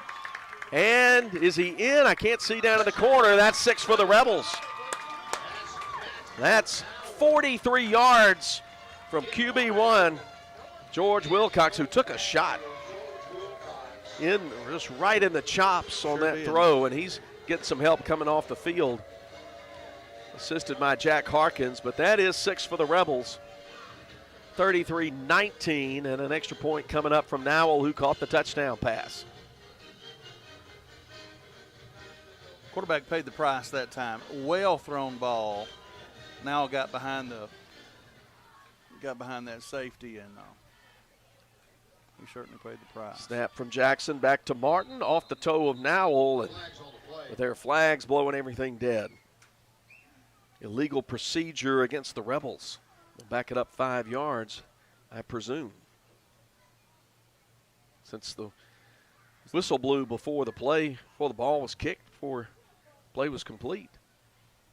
So surely they have to let him kick it again.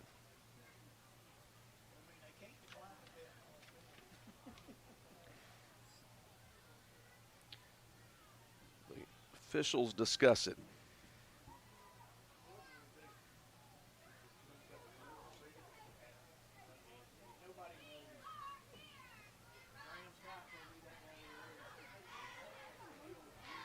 Second touchdown pass of the night for sophomore George Wilcox, and indeed the officials walk it back 5 yards. Now will kick the extra point once again. He's using his left foot, kind of making sure his plant foot spot is stable. High snap, pulled down by Martin, but good looking kick on the way, and it's good. 9:21 to go. Rebels go 42 yards for the score, trail it 33-20. Register to win a 70-inch smart TV during the end of summer savings sale at Woodstock Furniture Value Center. Bedrooms plus free mattress $7.98. Living rooms just $6.98. Dining sets only $3.98. And queen mattresses $1.99. Kings $2.99. Plus, it's all backed by our low price and same-day delivery guarantee with no credit needed and no money down. Only at Woodstock Furniture Value Center in Meridian, Philadelphia, and WoodstockValueCenter.com. Leake County Co-op is ready for deer season. Okay, guys, I have this problem. Every year my hunting coveralls seem to get smaller. Am I the only one that has this issue? No. I think it's the feed we're on. You know, kind of like we feed the deer all that good stuff to make them bigger, just not in the right way. You're so funny. I'm headed to our Leake County Co-op now to buy new hunting gear and seed for our food plots. Yep, I was there yesterday and I got mine. Leake County Co-op, Highway 16 in Carthage. Boswell Media Sports. Here's the Moore's Pharmacy kickoff. Onside kick. Yep, looks like onside kick time for the Rebels. Seth Martin going to get the honors here. Seth Martin's going to angle to his left. Kick it onside. Takes the big bounce, but Bayou's on it at the 42. Big J.R. Eisler going up and getting the ball off the bounce. So Bayou takes it. There's a Rebel down on the field at the 46. Owen hit. Owen hit. Looks like he's cramping up is what it looks like at the 46 here on this humid night. 9:18 to go. The Rebels got good field position, got a 42-yard pass from George Wilcox to Matthew Nowell. Left side, PAT by Nowell was good. That's a performance therapy reset, 33-20. Ball took a good hop, just a little too deep. Hit still down with a cramp. Remember, we'll be at Union next week. T&K Farms Woodmiser pregame set to start at 6:15 Central Daylight Time. 7 o'clock kickoff. From Highway 15, Union. Rebels and Yellow Jackets. Owen hit now up. And everything looking like early September cramp. Owen Hitz played a good game tonight on defensive end. First and 10 from the 42. Mitchell Jones staying in at quarterback with his team up 13 points. I formation, handoff for Teasy. Breaks to the outside, but Tyler Winstead just jumped on his back, rode him down. Only got half a yard, if that. He didn't have any, that play's designed to go right. No gain on the play. Right in the one gap, and Fertizzi Bobo did a great job. And Fertizzi likes to try to do the break out to the outside. Right. Move, but that time Winstead was waiting for him. Second down and 10 as the Colts are content to let a lot of the play clock run down. They come, in fact, it's under 10 now, and they're still not at the line of scrimmage. They may run it down and then call a timeout the way they're acting right now. No, they're going to come up and do a quick snap. Nope, timeout now. It took them too long. Coach Flip Godfrey's got his arms out like, why'd we do that? He did not understand that play. That's not what we wanted to do. But it's a timeout. We'll keep it here. Score Bayou 33, Leake 20. But a game that was 14-13 at the break. Look, Leake has not given up. They've looked better in spots. The improvement and then the continuity of that is what we're looking at. And certainly with somebody in their own league per se, you've seen some bright spots tonight. I've been impressed by Mitchell Jones, the Bayou quarterback, with his touch on the long pass. Mm-hmm. He can throw it with some air up under it, let his talented receivers get up under it, and then they know what to do when they catch it. And they can outrun the guys who were chasing them. They've done that 3 times tonight. George Wilcox for Leake has 2 touchdown passes. One to Mathen Weaver, one to Matthew Nowell. 2nd and 10. Colts back at the line of scrimmage. 2 wideouts left and an H-back. Snap back to Gilbert. He keeps and doesn't get much, maybe 1. Looked like Kobe Kemp chasing him down on the left corner. Clock under 8:16 to play. 3rd and long. 3rd down, call it 8. Call it 9, 3rd and 9. The Rebel 43. Another good night in terms of getting tackles. Kobe Kemp's been piling them up all night. Power eye set. No, snap back to Gilbert. He's going to come around left side, forced to the inside, and the Rebels will stop it there. Matthew Nowell and Owen McDonald get on him at the 45, but a flag comes in from the side at the point of the tackle. Blocking the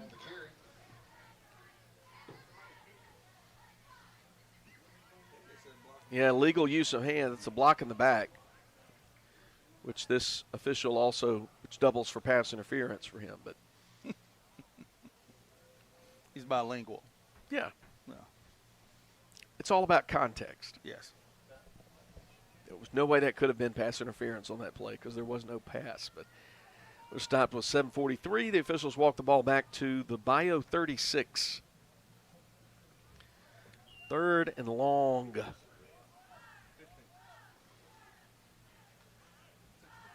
Gilbert staying in at quarterback. He was their quarterback last year, but they just thought Jones had a lot of potential and they needed some other things out of Gilbert. He's performed well tonight, has a touchdown catch. He keeps on 3rd down, won't get but 1 or 2 off the left side. The Rebels quick to run it down. Winstead making the tackle again, and it'll be a punt for the Colts. That was a good open field tackle by Winstead. If he doesn't make that tackle, got a problem.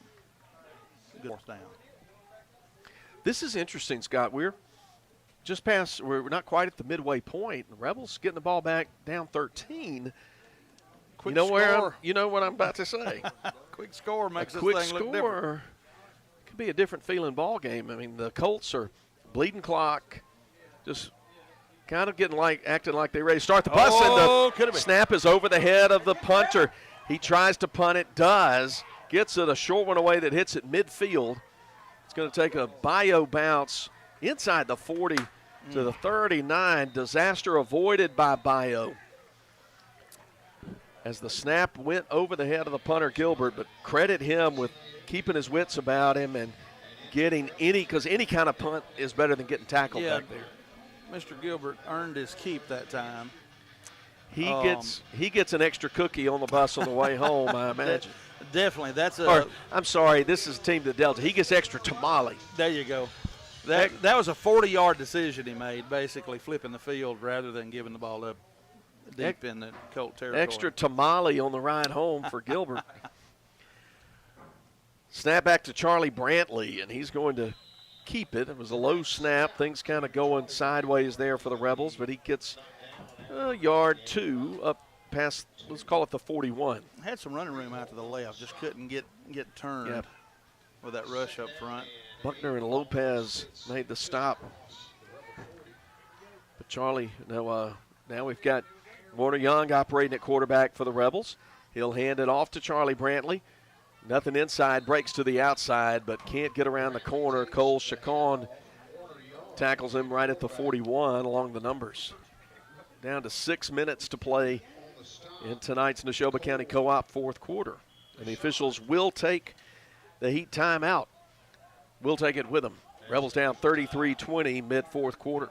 If spending days looking for top dollar for your timber has left you feeling like you're barking up the wrong tree, then I would listen closely. Welch Forest Products in Union does it better than anyone and with the least possible damage to your property. Whether it's management, forestry care, pine plantation, thinning, or site prep, the last number you'll dial is 601-774-8200. They buy land with or without timber too. Call Bo Welch now at Welch Forest Products today. 601-774-8200. I sure do like my new hunting rifle. I bought it over at Ozark Ag. When I went in, they had such a great selection. Took me a while to make up my mind. I have it sighted in now, and I'm ready for the big bucks. Tomorrow I'm going back over to Ozark Ag and stock up on ammo. While I'm there, I just might check out those deer stands. Hey, honey, I know you're listening. Make sure you shop for me at Ozark Ag. They're on Highway 16 West. Carthage. Boswell Media. 3rd down play, bad snap. Going to the ground is Warner Young back at the 35, and the Rebels will face 4th down. They're going to go for it. Yeah, you have to go for it here with 5:36 ticking clock. Give you, after this fourth down play, a couple of score updates, just one or two as time allows. 2 wide receivers each side. Young back to throw. Lofts it high, but too high along the midfield stripe intended for Matthew Nowell. And good coverage there from Bayou's Aiden Borganelli. You got a cramp. And Borganelli's got a cramp. They'll call timeout in his behalf. Here's an interesting update. Philadelphia was way out in front of Morton, but now it's fourth quarter, and it's Tornadoes 30 and Morton 28. Wow. Scott Central with a double-digit lead over Tylertown, 23-13. A few other, Forest putting it to Newton, 49-0. Union, next week's opponent, with a 21-14 lead in the fourth quarter over Enterprise. Sebastopol and Lake in a slugfest, 29-22. Bobcats leading Lake. A few other scores. Newton County and Raleigh's tightening up, 26-22 fourth quarter as Cougars go on the road to the defending state champs. Yes. To Riley, as they say. Louisville still shutting out Neshoba Central, 31-0 in the fourth quarter. 4A Louisville. Boy, they are tough. The prefix in front of Louisville does not matter. That's right. 3A, 2A, 4A. And Oxford has turned tables on South Panola, leading fourth quarter 31-14. Charges. They get the injured player off the field, and now we're ready to resume. 5:20 to go. East Rankin leading St. Aloysius fourth quarter 22-14. After the fourth down play, handoff goes to Fertizzi left side. He gets to the 30, and the Rebels pile him up there. Look like Pete Peebles making the stop for Leake. Camden Marble made that play. He turned it back inside while he was trying to fight off one of the offensive linemen. That was a good play. Didn't receive a tackle on it, but made it happen. Second down 5 for the Colts, leading 33-20 in the fourth.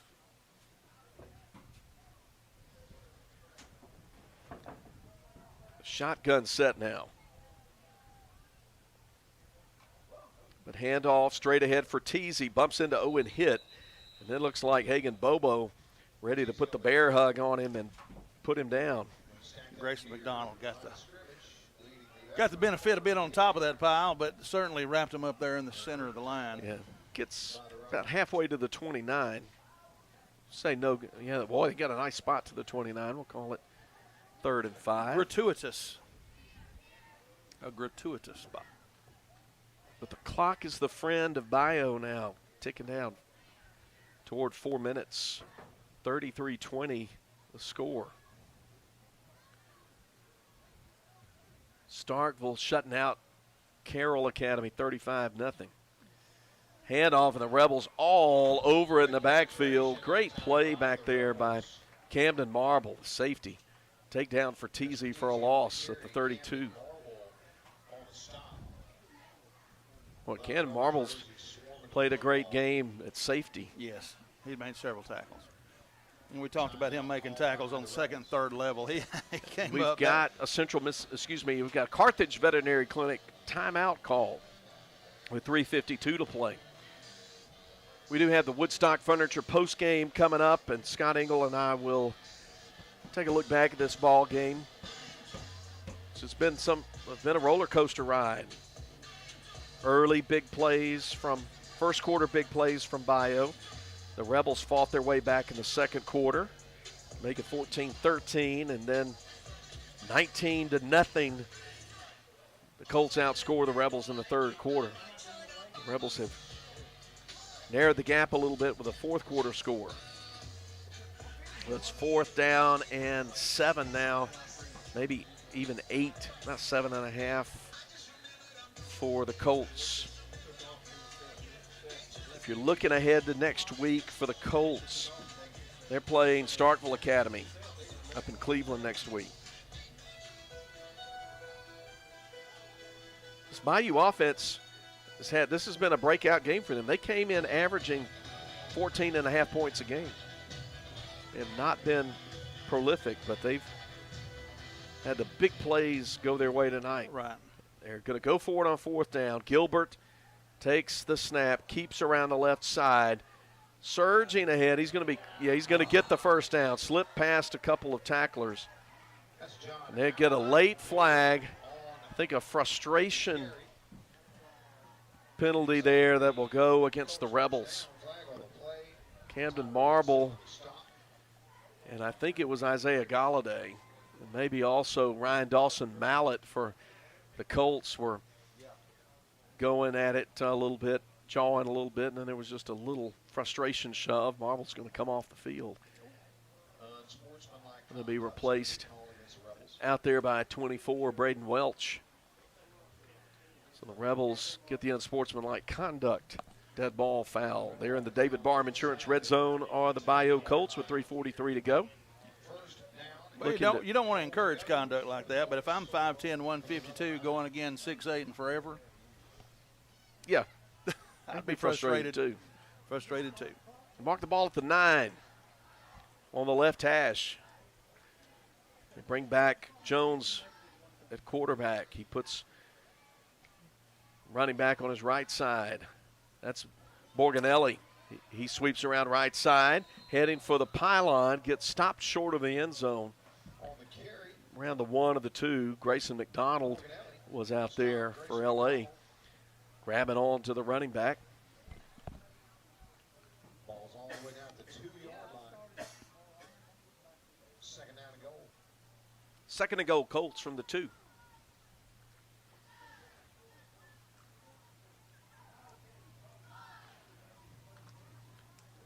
Jones will get up under center. They'll run that offset. They'll run that I with a H-back to the right. And coming across the line of scrimmage early, I think, were the Rebels. Flag on the play. If so, they'll move the ball to the 1. Yep, offsides against the defense.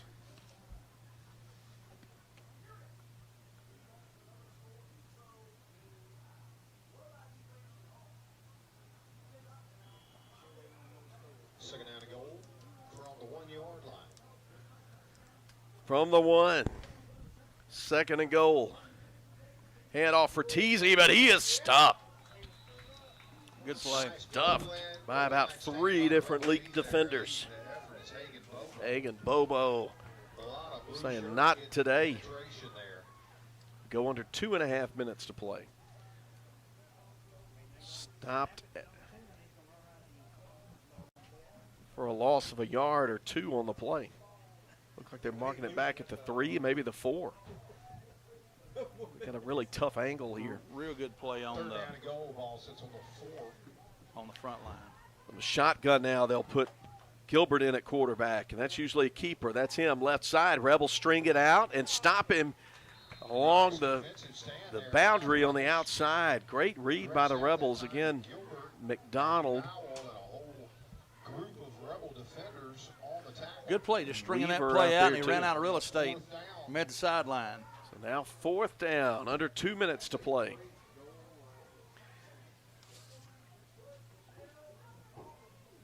Nothing there.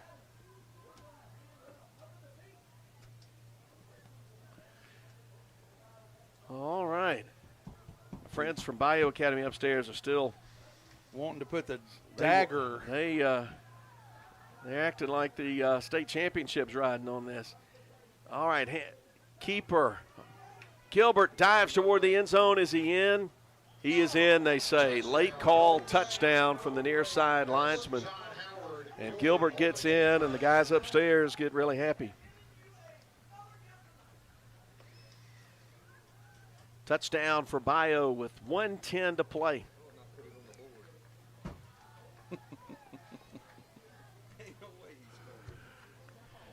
That was questionable. The ball was stretched as far as he could and looked like it went past the goal line. But when your knee drags on the 3. Yeah. Kellen Allen's point after attempt is good. After he'd missed a couple, he gets that one to go through, and it's 40-20 Colts with 1:10 to play. We'll be back with the Moore's Pharmacy kickoff.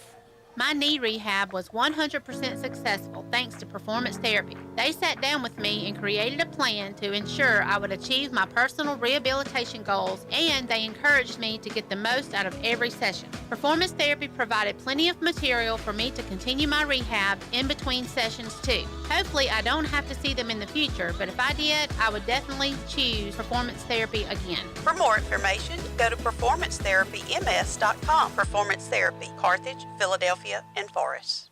Moore's Pharmacy in Carthage, Sebastopol, and Walnut Grove appreciate you, their customers.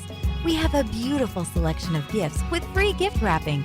We are one of the only pharmacies around to offer compounding and women's hormone replacement therapy. Moore's Pharmacy accepts all insurance, including Medicaid. Our 2-lane drive-thru and prescription synchronization will make your visit very convenient. Come see us. We have the shortest wait time in town and a professional staff to assist you. Moore's Pharmacy, Highway 16, Carthage. Here's the Moore's Pharmacy kickoff. Ball bouncing loose around the 35, still loose, and the Rebels, I think, are on it along the near sideline of the 36. Boy, that ball bounced a lot of different directions, and good job by Grayson McDonald to hop on it. Rebels will take over with 1:05 to play in the Neshoba County Co-op fourth quarter. Pretty good play. I couldn't tell who. There was a Colt fixing to grab the ball, and he was tackled and blocked as McDonald went on the ball. Pretty good play. Warner Young back in at quarterback. Down the end of the bench, left side, is George Wilcox. Takes a low snap, hands it to John David Gill, who gets a nice gain, breaks to the outside, pulled down at the 41-yard line.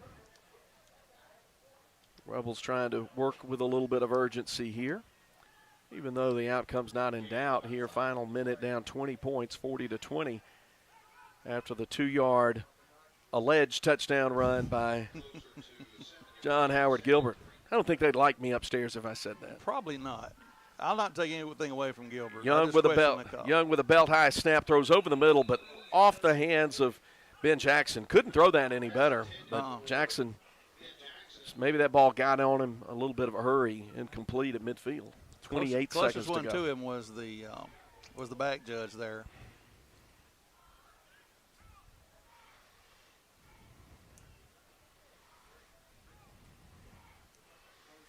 Just a couple more plays in. 3rd down, 3 for L.A. They need to reach the 46 for the first down. H-back set to the right, 2 wide receivers. Young throws off the back foot, and it's caught at the 40-yard line by Nowell, and he's going to pick up a couple of extra after pulling it in. At the 37, that's a Central Mississippi Animal Clinic first down for Leake. Timeout, Leake. That's a Carthage Veterinary Clinic timeout. The clock is running. We'll hold things right here. About 9 seconds went off the clock there.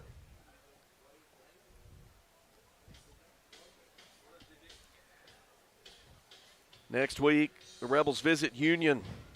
I want you to join us if you're not going to be there. 6:15, the start of the T&K Farms Wood-Mizer pregame. And remember that on Thursdays, I get to sit down with head coach Brian Pickens for the South Group Cox Coaches Show. That airs 7:35 on Cruiser 98. Airs again at 3:15, I think, in the afternoon. But great thing is, go to Kicks96news.com. There's a link there. You can click on it. You listen to it at 12:15 if you want to. Anytime you want. In the morning. Come on. Options. 1st and 10, Rebels from the Bayou 38. Young wants to throw, sets his feet, throws it. Little too tall for Nowell inside the 20. They were keeping a safety back deep were the Colts, but throw was a little high. Clock stops with 14 seconds to play. Scott and I will bring you the Woodstock Furniture postgame before we turn things off here in Madden. Young back to throw on 2nd and 10. Has a receiver open but led him too far. It was catch 22, Mathen Weaver. out there along the 20-yard line, but just 3 or 4 yards out in front of him. A good idea. John David Gill at running back again, 8 seconds to play. So time for 1, maybe 2 more plays. Some important reps here for young Mr. Young. Yes. Takes the snap from the shotgun, throws left, looking for Nowell, but it's too tall for him at the 15. 3 seconds to go. Rebels have 4th down, time for 1 more play in this ball game.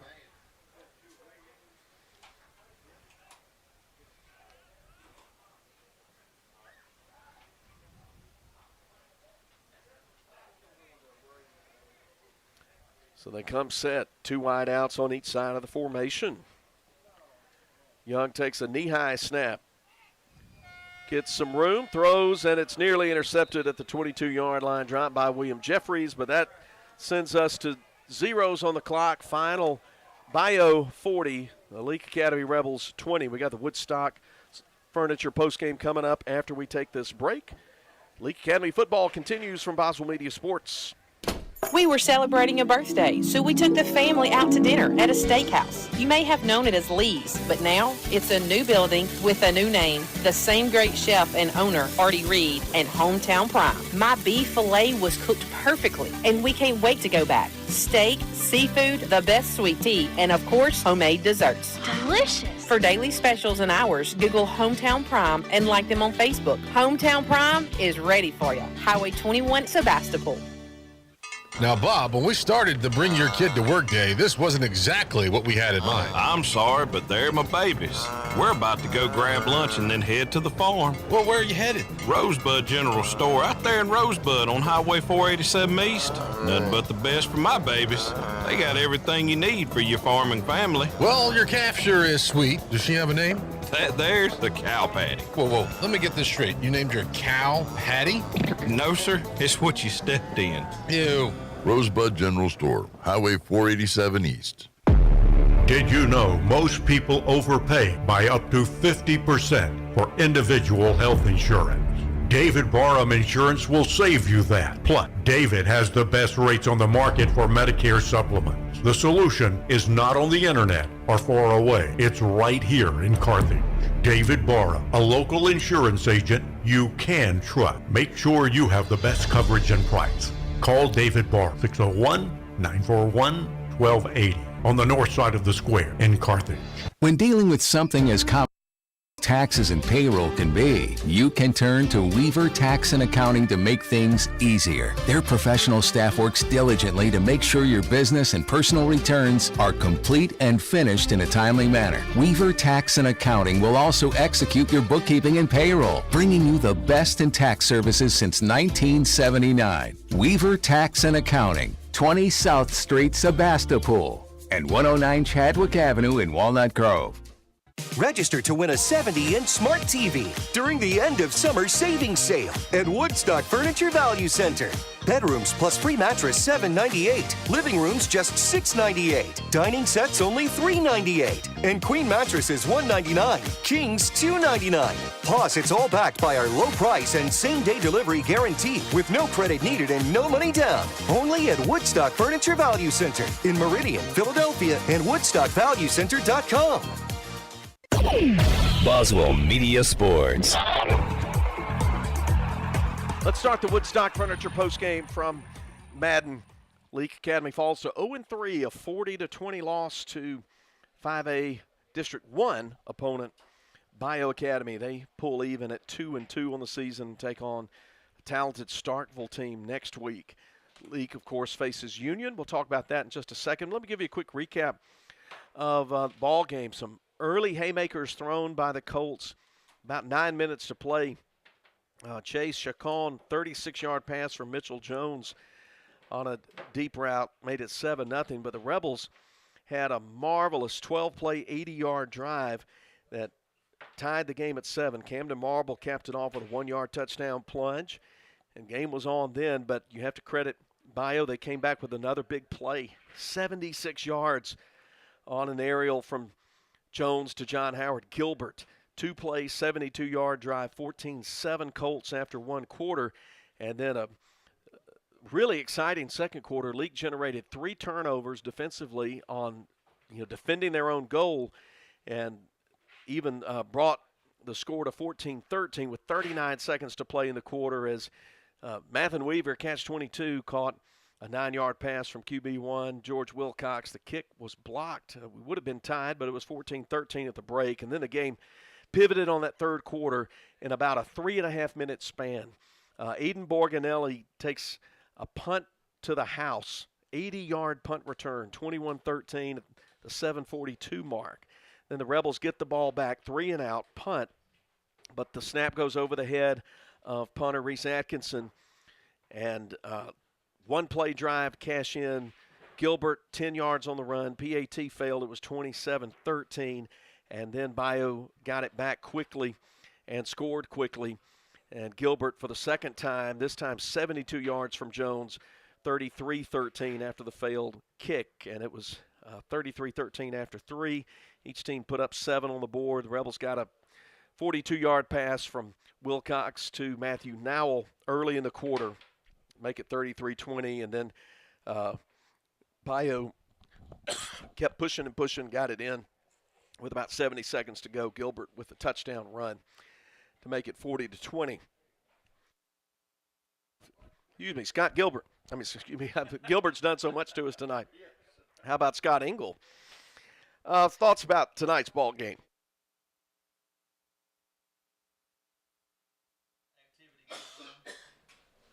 That was better. It looks like there's some growth on offense. There's some growth on defense. Putting multiple plays together. You could take 5 plays and change the outcome. The block punt that we did not pick up was a good opportunity. We didn't capitalize on that. You had the questionable call on the touchdown here at the end, where you only had a couple of yards made there on the ground. So I think overall you're better. I think we're better at fundamentals at what we're doing. And then we played the entire game without a loss. Caden Chipley, we played without him all night long. Well, excuse me, my coughing fit. I don't think I turned my mic down. I'm sorry everybody had to hear that. It's a long story. It's a long allergy story.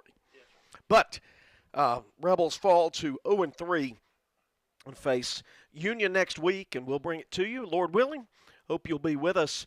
As Scott said very well, the Rebels have showing signs of improvement every week, but then there's also something new you got to kind of tamp down, something new you got to tighten up. Yep, and they're certainly going to be a Union there at home. So, in the coaches' preview, talked about halftime and the way they did things. You used to just give pep talks. Now you do it time by time. I think they just tightened down a little bit on some of the miscues they've got, make better opportunities when they come time and time again. And look, this thing's coming together. All right. Moving forward. We'll look forward to seeing how it develops next week. Hope you'll join us for Rebels and the Yellow Jackets from Union next week. We appreciate John Alden Crosby, our camera operator, Billy Steen, our studio producer, and our producer director, the award-winning Breck Riley. BMO, such a great help with pregame and coaches show production, and then also Laura, Melissa, Lisa, Ashley, everybody at Boswell Media Sports. We appreciate them. We appreciate our sponsors, and thanks to all of you. If you don't listen, you don't watch, what are we doing here? But we appreciate you making us a part of your Friday evening, and we'll bring you the story of Week 4 next week. So for Scott Engel, I'm Philip Palmertree, thanking you for listening and watching tonight. And we'll sign off from Madden, where the Rebels fall 40-20 to Bayou Academy. Good night, grace and peace. Go Rebels.